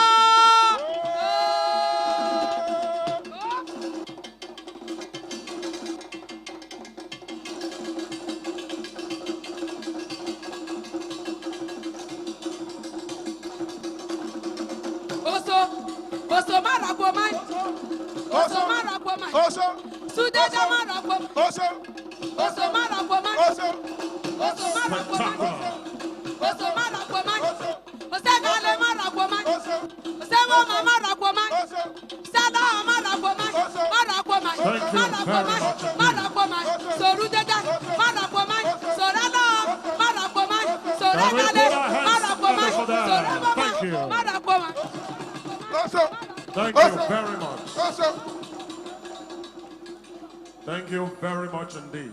As we draw the curtain on this performance, let us reflect on the gains of the altar's choice: independence, progress, unity.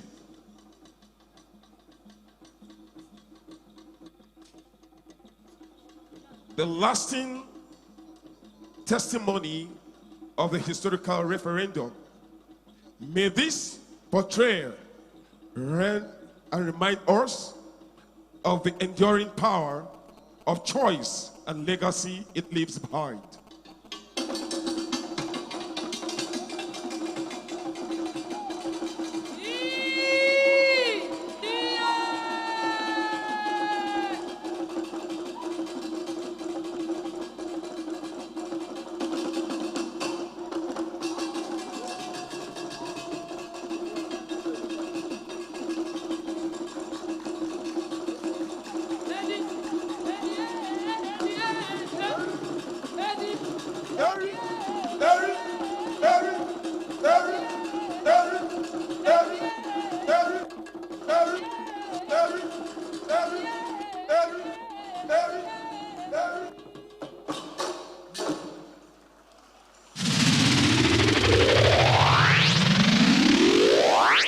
Ladies and gentlemen, can we put our hands together for the Delta States Cultural Troupe?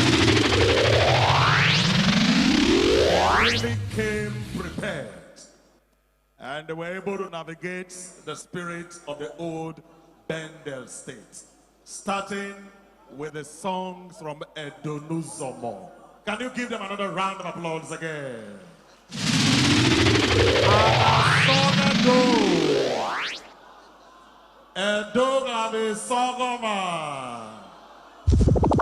It is now time for the Edo Cultural Troupe. Can you put your hands together for them? Paris official DJ MOG. The land of rich culture. The land where the king is truly king. And the land of Igodomigodo. Two notable kingdoms in the world.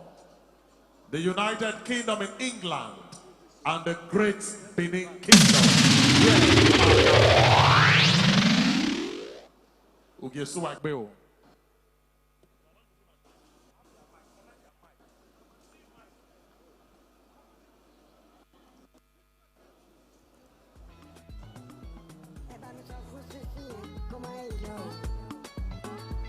mo ti sọ wípé fàájì gbẹ́lẹ̀ láwà.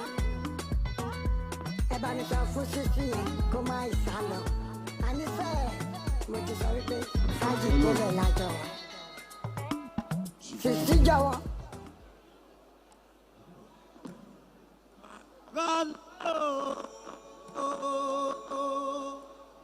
Magogonu e o Godwin me Unwina Amami abemi ku opaka o Godwin me Ona sege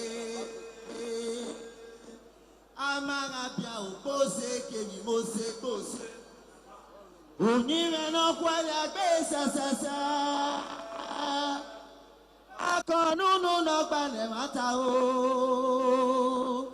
no saya yuwa o Domo omo pasu yo o no baseki bien Tota mami enweji tota mami enweji tota Ayubo agaki o ayo Wawe o eto wawe o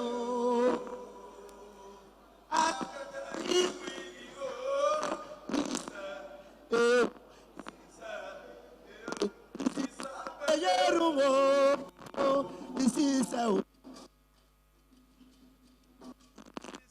Yerumo isise Yerumo isise Yerumo isise o Yerumo isise Yerumo Akami to West o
Can we put our hands together for them?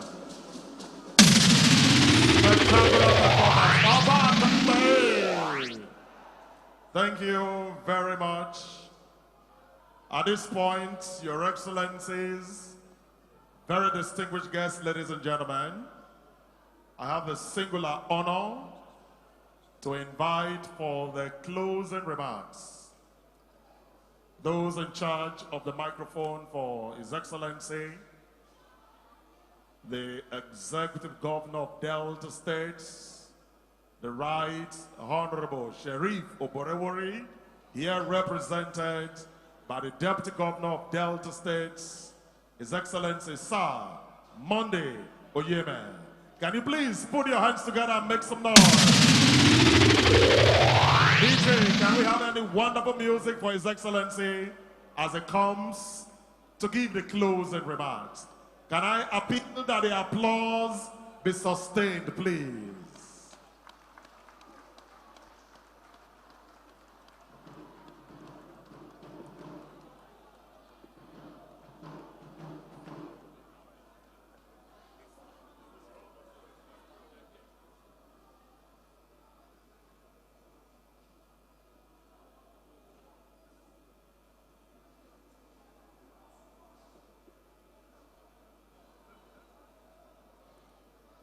Your Excellency,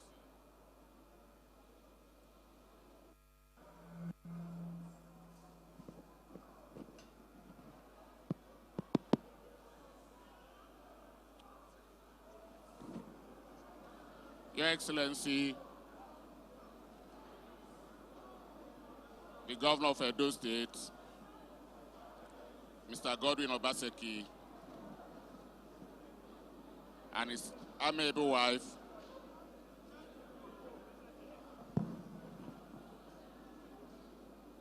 the Governor of Edo State, Mr. Godwin Obaseki,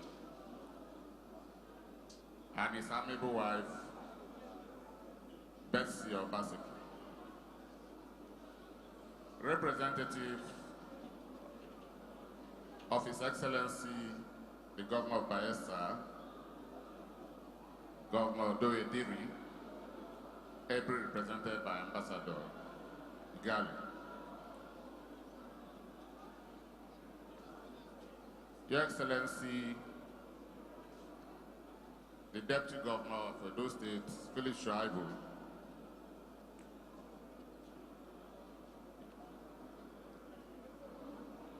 Speaker of Edo State House of Assembly,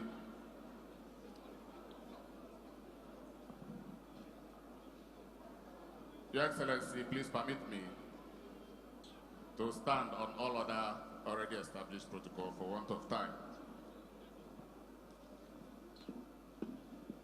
The Governor of Delta State, Right Honorable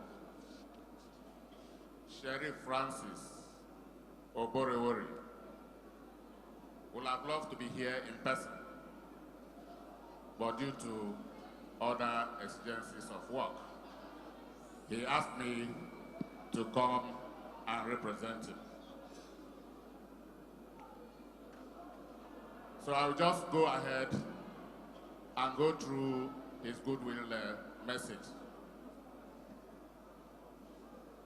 My dear good people of Edo and Delta States, this ceremony is a very special one in several ways, as it brings fresh memories of the creation of the Midwestern region as it was then, through the instrumentalities of a transparently free and fair referendum by the people occupying the Midwestern area of the Old Western region. I must thank His Excellency Godwin Obaseki for putting together this colloquium to remind us of where we are coming from. Our shared values, love and amity among our people, and in fact, the true essence of democracy.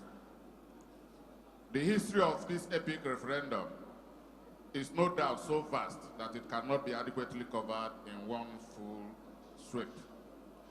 It is of utmost importance here to know that once a people decide on anything of interest to them, nothing can change their stand. Neither money nor intimidation can sway them.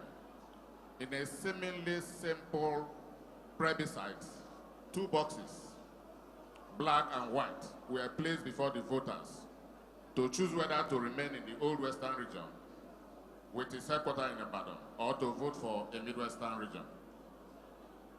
While 60% of the registered voters were enough to take the balance, as it were at that time, 89.07% of the people voted overwhelmingly to opt out of the Western region. In that plebiscite, a region, the Midwest region, was created without fuse. The result was not achieved without opposition. There were intense campaigns from both sides, but they were carried out without violence or threat to life. In spite of this opposition and resistance, the people's will prevailed. Beyond the euphoria that the success of the referendum elicited, I am particularly touched by the neat, straightforward process that the creation of a region or a state, as it is presently known, required, and it was accepted across board. The losers bore their loss with equanimity. Particularly important here is the acceptance of the result on the one hand and the violent free conduct of the referendum, unlike the present-day elections, which are often marked or characterized by needless violence, bloodshed, mayhem in some parts of the country.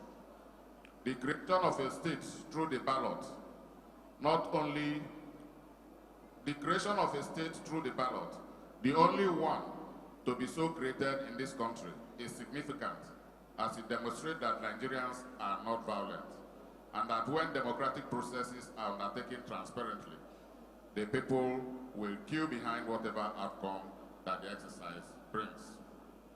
Let us pay tribute to the founding fathers of this great victory ours. There are too many to be mentioned, but we must not forget the enormous prices that they paid to release the Midwest region from an apparent hegemonic hold of the Western region. It is pertinent to note that the Midwest held its own and thrived without hitches as a region in a most astonishing way, with Chief Dennis Osadebe and Sir Jerriton Mariri at the helm. Oba Akinzua II was particularly solid behind the agitators for the creation of Midwestern region. The former Midwest region was later christened Bendel State by military in the same method later divided Bendel State into Edo and Delta states. To God be the glory, people on both states still share the same brotherhood through cultural, material, and solid ties. Beyond this is that the people from both sides still cooperate and cohabit like they have always done when they were in the same state. In addition to this, is the non-discrimination in property ownership on either side of the artificial divide. The result is that we are still closely knit in our relationship as brothers and sisters. More importantly, sustainable development has also taken place in a faster pace across the two states than it would have done if the two states were still one. I call on our people from both states to sustain and deepen the very cordial relationship that we have shared. We stand to gain from such harmonious coexistence, sharing with and caring for each other.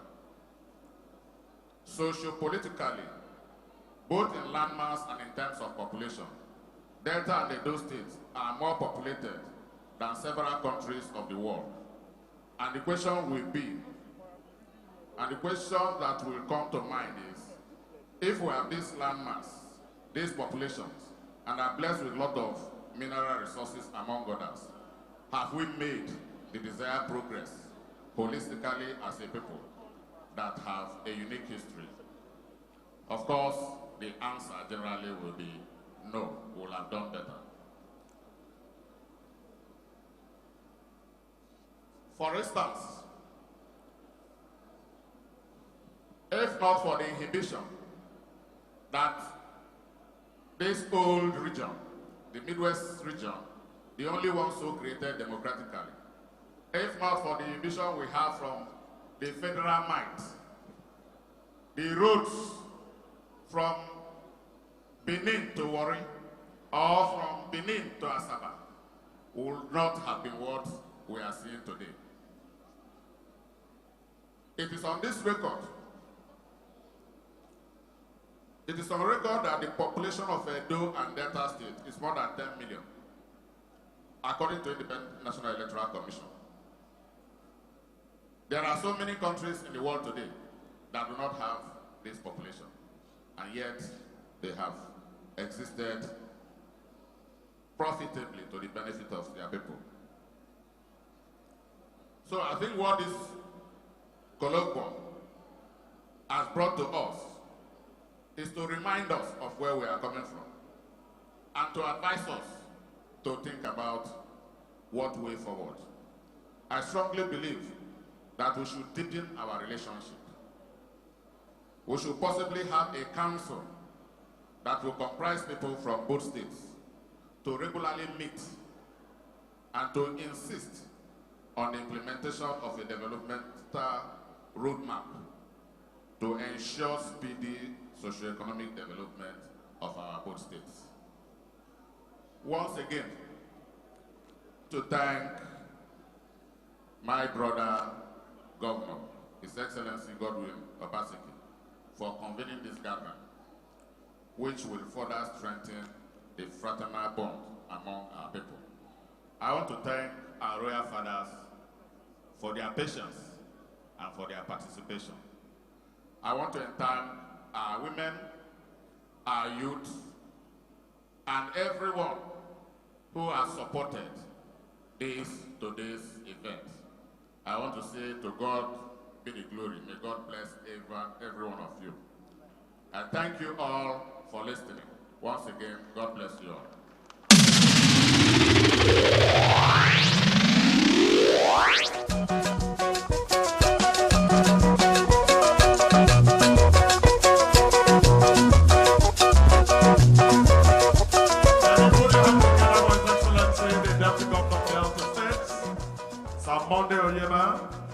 For those very kind words. He will take pictures with His Excellency the Governor of Edo State now.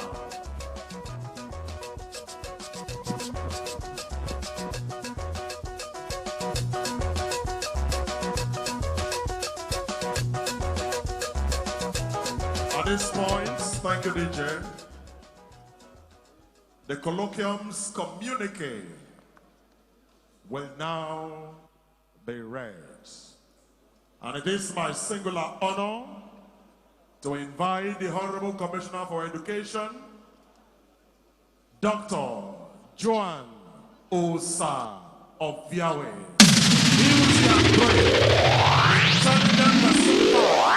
A woman that takes attention to details. Can you put your hands together for her?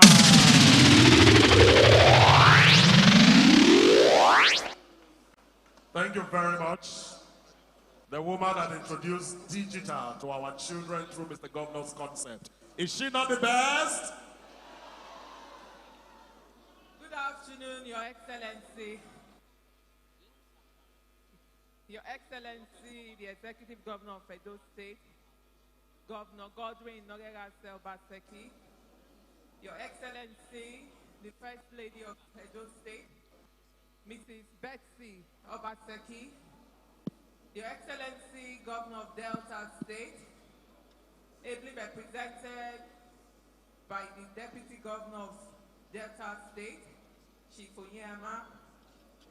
Your Excellency, because of time, please permit me to stand on existing protocol.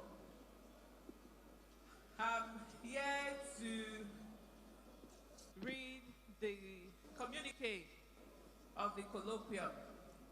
But because we've had such a rich conversation, and because this event has been so organic, we've had to make changes as we go along.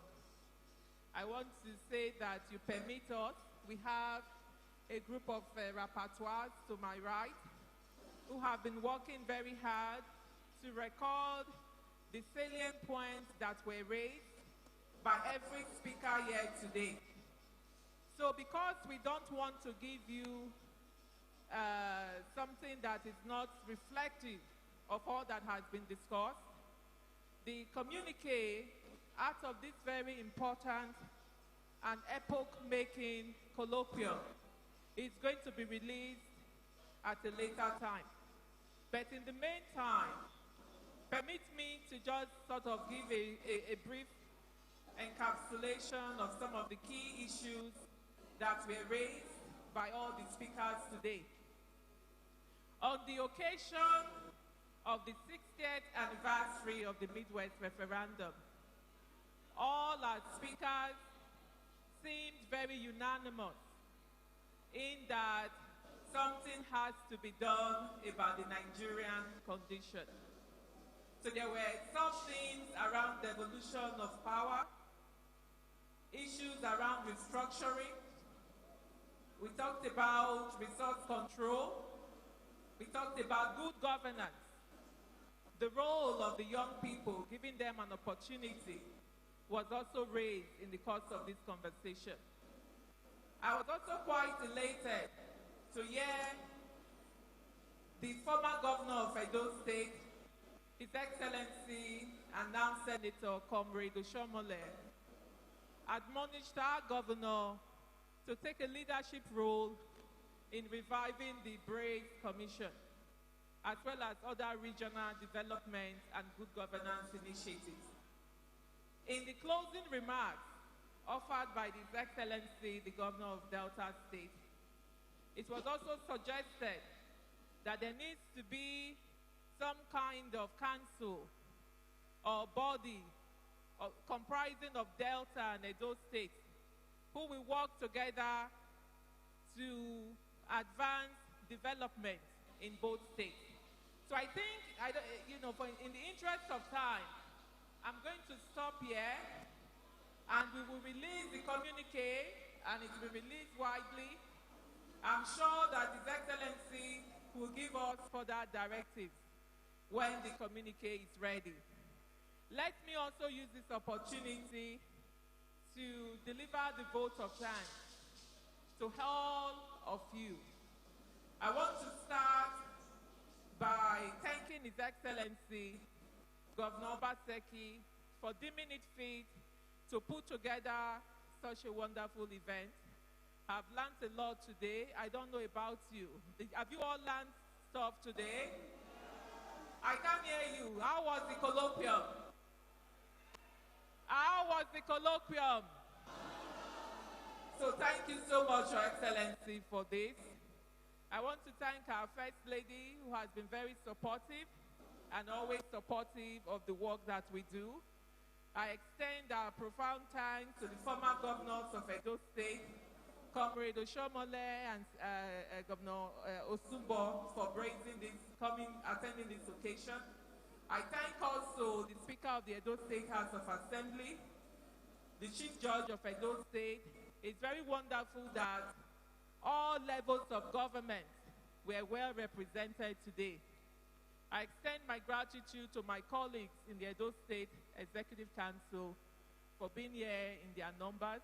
I thank all of you, our traditional leaders, Wadomo, Obaratokbe. Thank you for coming. We had today people from a cross-section of our society. We had people from academia. We had different professional bodies represented today. We also have our market women, Adai Kweki. We had a cross-section, and I want to thank all of you. Thank you all for coming. Delta State Deputy Governor, thank you for coming, sir. I want to end my appreciation by Bayelsa State Government, ably represented by Ambassador Igali. Pardon me, it's been a crazy day for me. I want to thank everybody that was part of putting together this event. We had another event in this hall last night. It was the maiden edition of the Enina Theatre Festival. And if you had the opportunity to attend, you would have seen that this whole place was done up in a very elaborate manner. So it took a while to take that down and to put this up. So the team that did all the setup, I want to really thank you, particularly Mrs. Rosemary Obiagele, Permanent Secretary, Office of the Governor, Mrs. Olatunji, thank you, and many, many other people that have been part of this event. Before I go, I do want to say that this has been such a pleasant experience, and we've been looking at the past to talk about our present and determine our future. And I want all of us to stand up, not our VVIPs, but every other person at the back. Stand up and join me in saying up Bendel 3 times. Are we ready? Are we ready?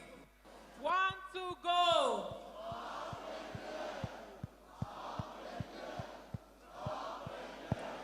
Up, bend down. Thank you, everyone. Bye-bye.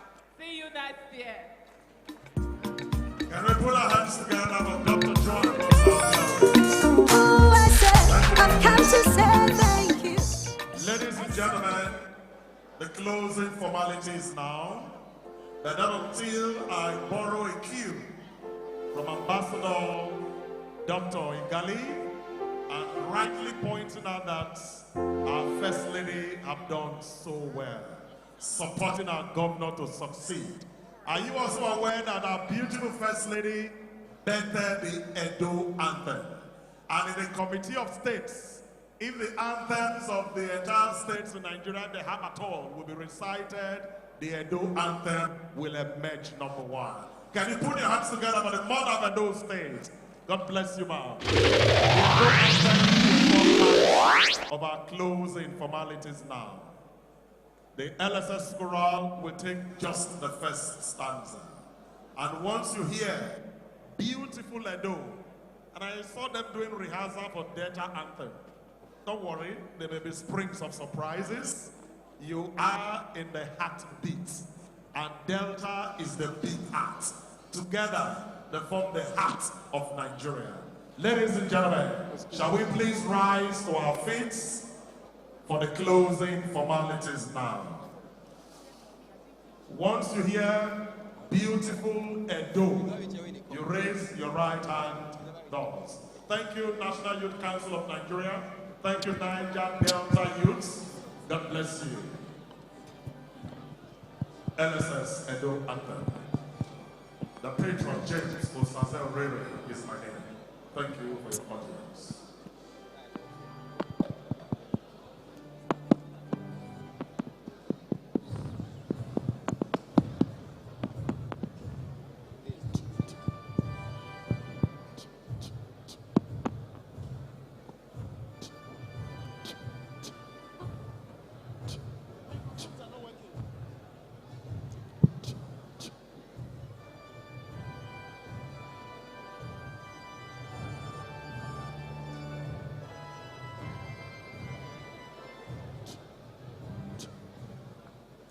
The ancient city is calling. Oh, arise, sons and daughters of the land. The king of the city is marching. Stand up high to the bride of the land. The founding fathers have labored, and the time to serve is now. The glory of the new Edo nation will forever be a bride, beautiful Edo, glorious Edo. You're the heartbeat of Nigeria, beautiful Edo, glorious Edo. Stars are singing over you. You're the land people dream to be, beautiful Edo, glorious Edo. You're the heartbeat of Nigeria, beautiful Edo, glorious Edo. Stars are singing over you. You're the land people dream to be, beautiful Edo, glorious Edo.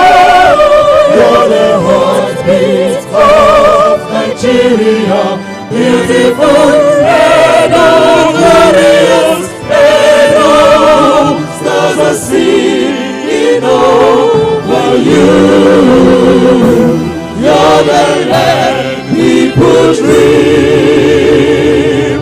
to be.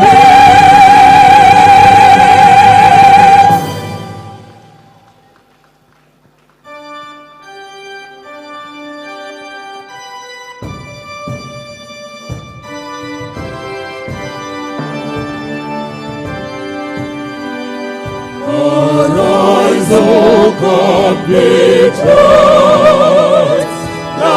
Nigerians call obey to serve our fatherland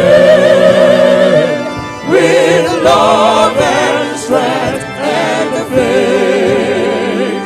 The put on for heroes first shall never be in vain. To serve with heart and mind, one nation bound in freedom, peace and unity.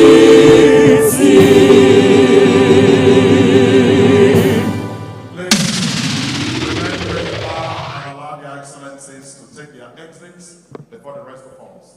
A lost but found Toyota car key. Music.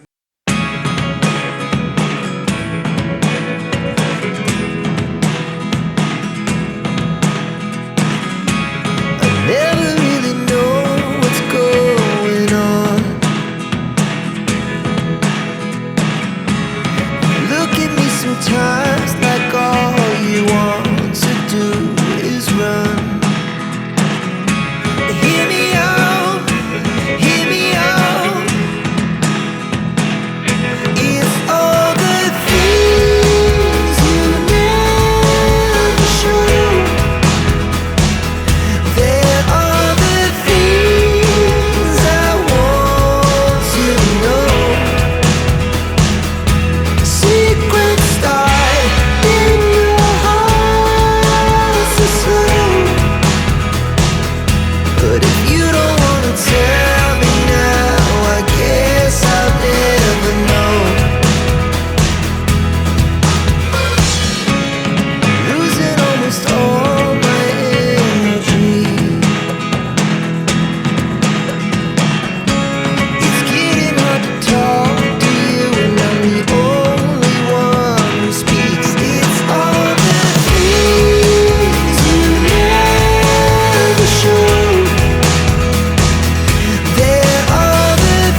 person.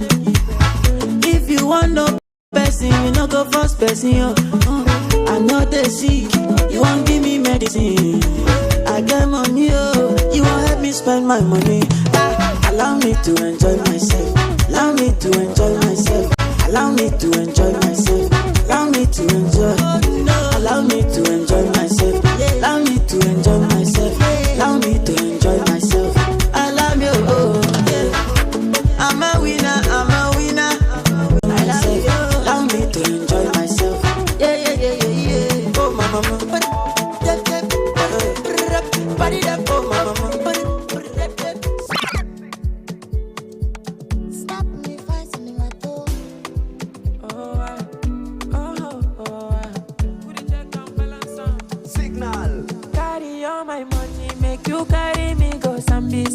If I touch your body, make you touch under my short nigga. And girl, your love don't blind me. I can be like Papa Fryo. If I come in sachet, you go carry my embryo. Carry me go where I don't know. Pass my bololo, your body cool my pressure. Body cool my pressure. Carry me go where I don't know. Touch my tolos, your body cool my pressure. Body cool my pressure. Boy, ma, you reset my preset, oh. Girl, this your back in a asset, oh. Come make you spend on my house rent, oh. Say this your body in a project, oh.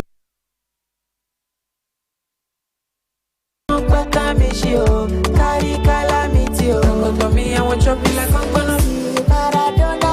See Maradona. She won't play me corner. She won't give me pharmacy. See Maradona. See Maradona. She won't play me corner.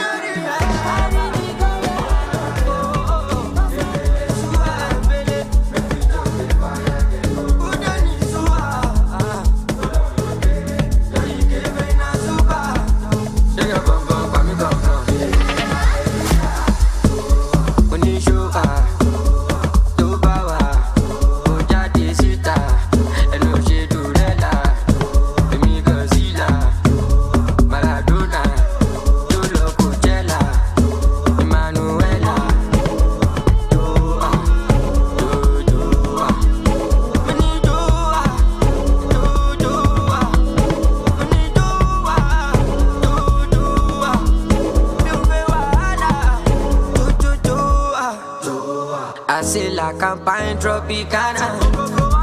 Me I don't I dem take the marijuana. Joanna, Juba, di Biomogana. Onjo Omlando for me, moya gbe los goda.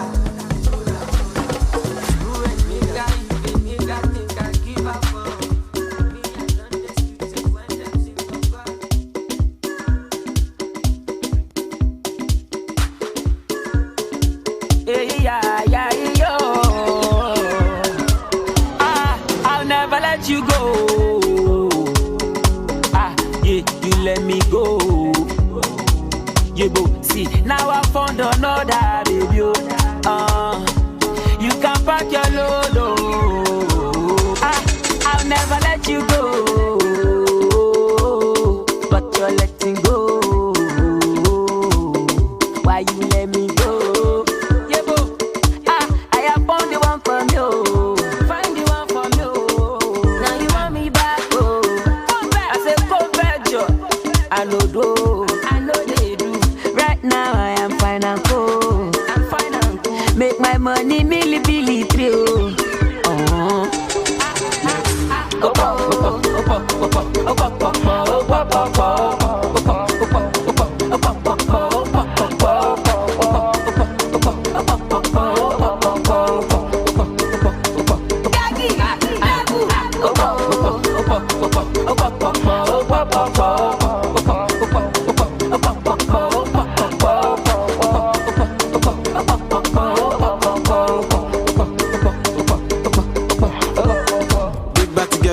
Big fat cock, your peanut belly.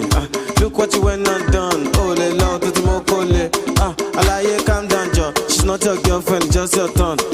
That's my type of girl. She like on Insta shaking bum. Go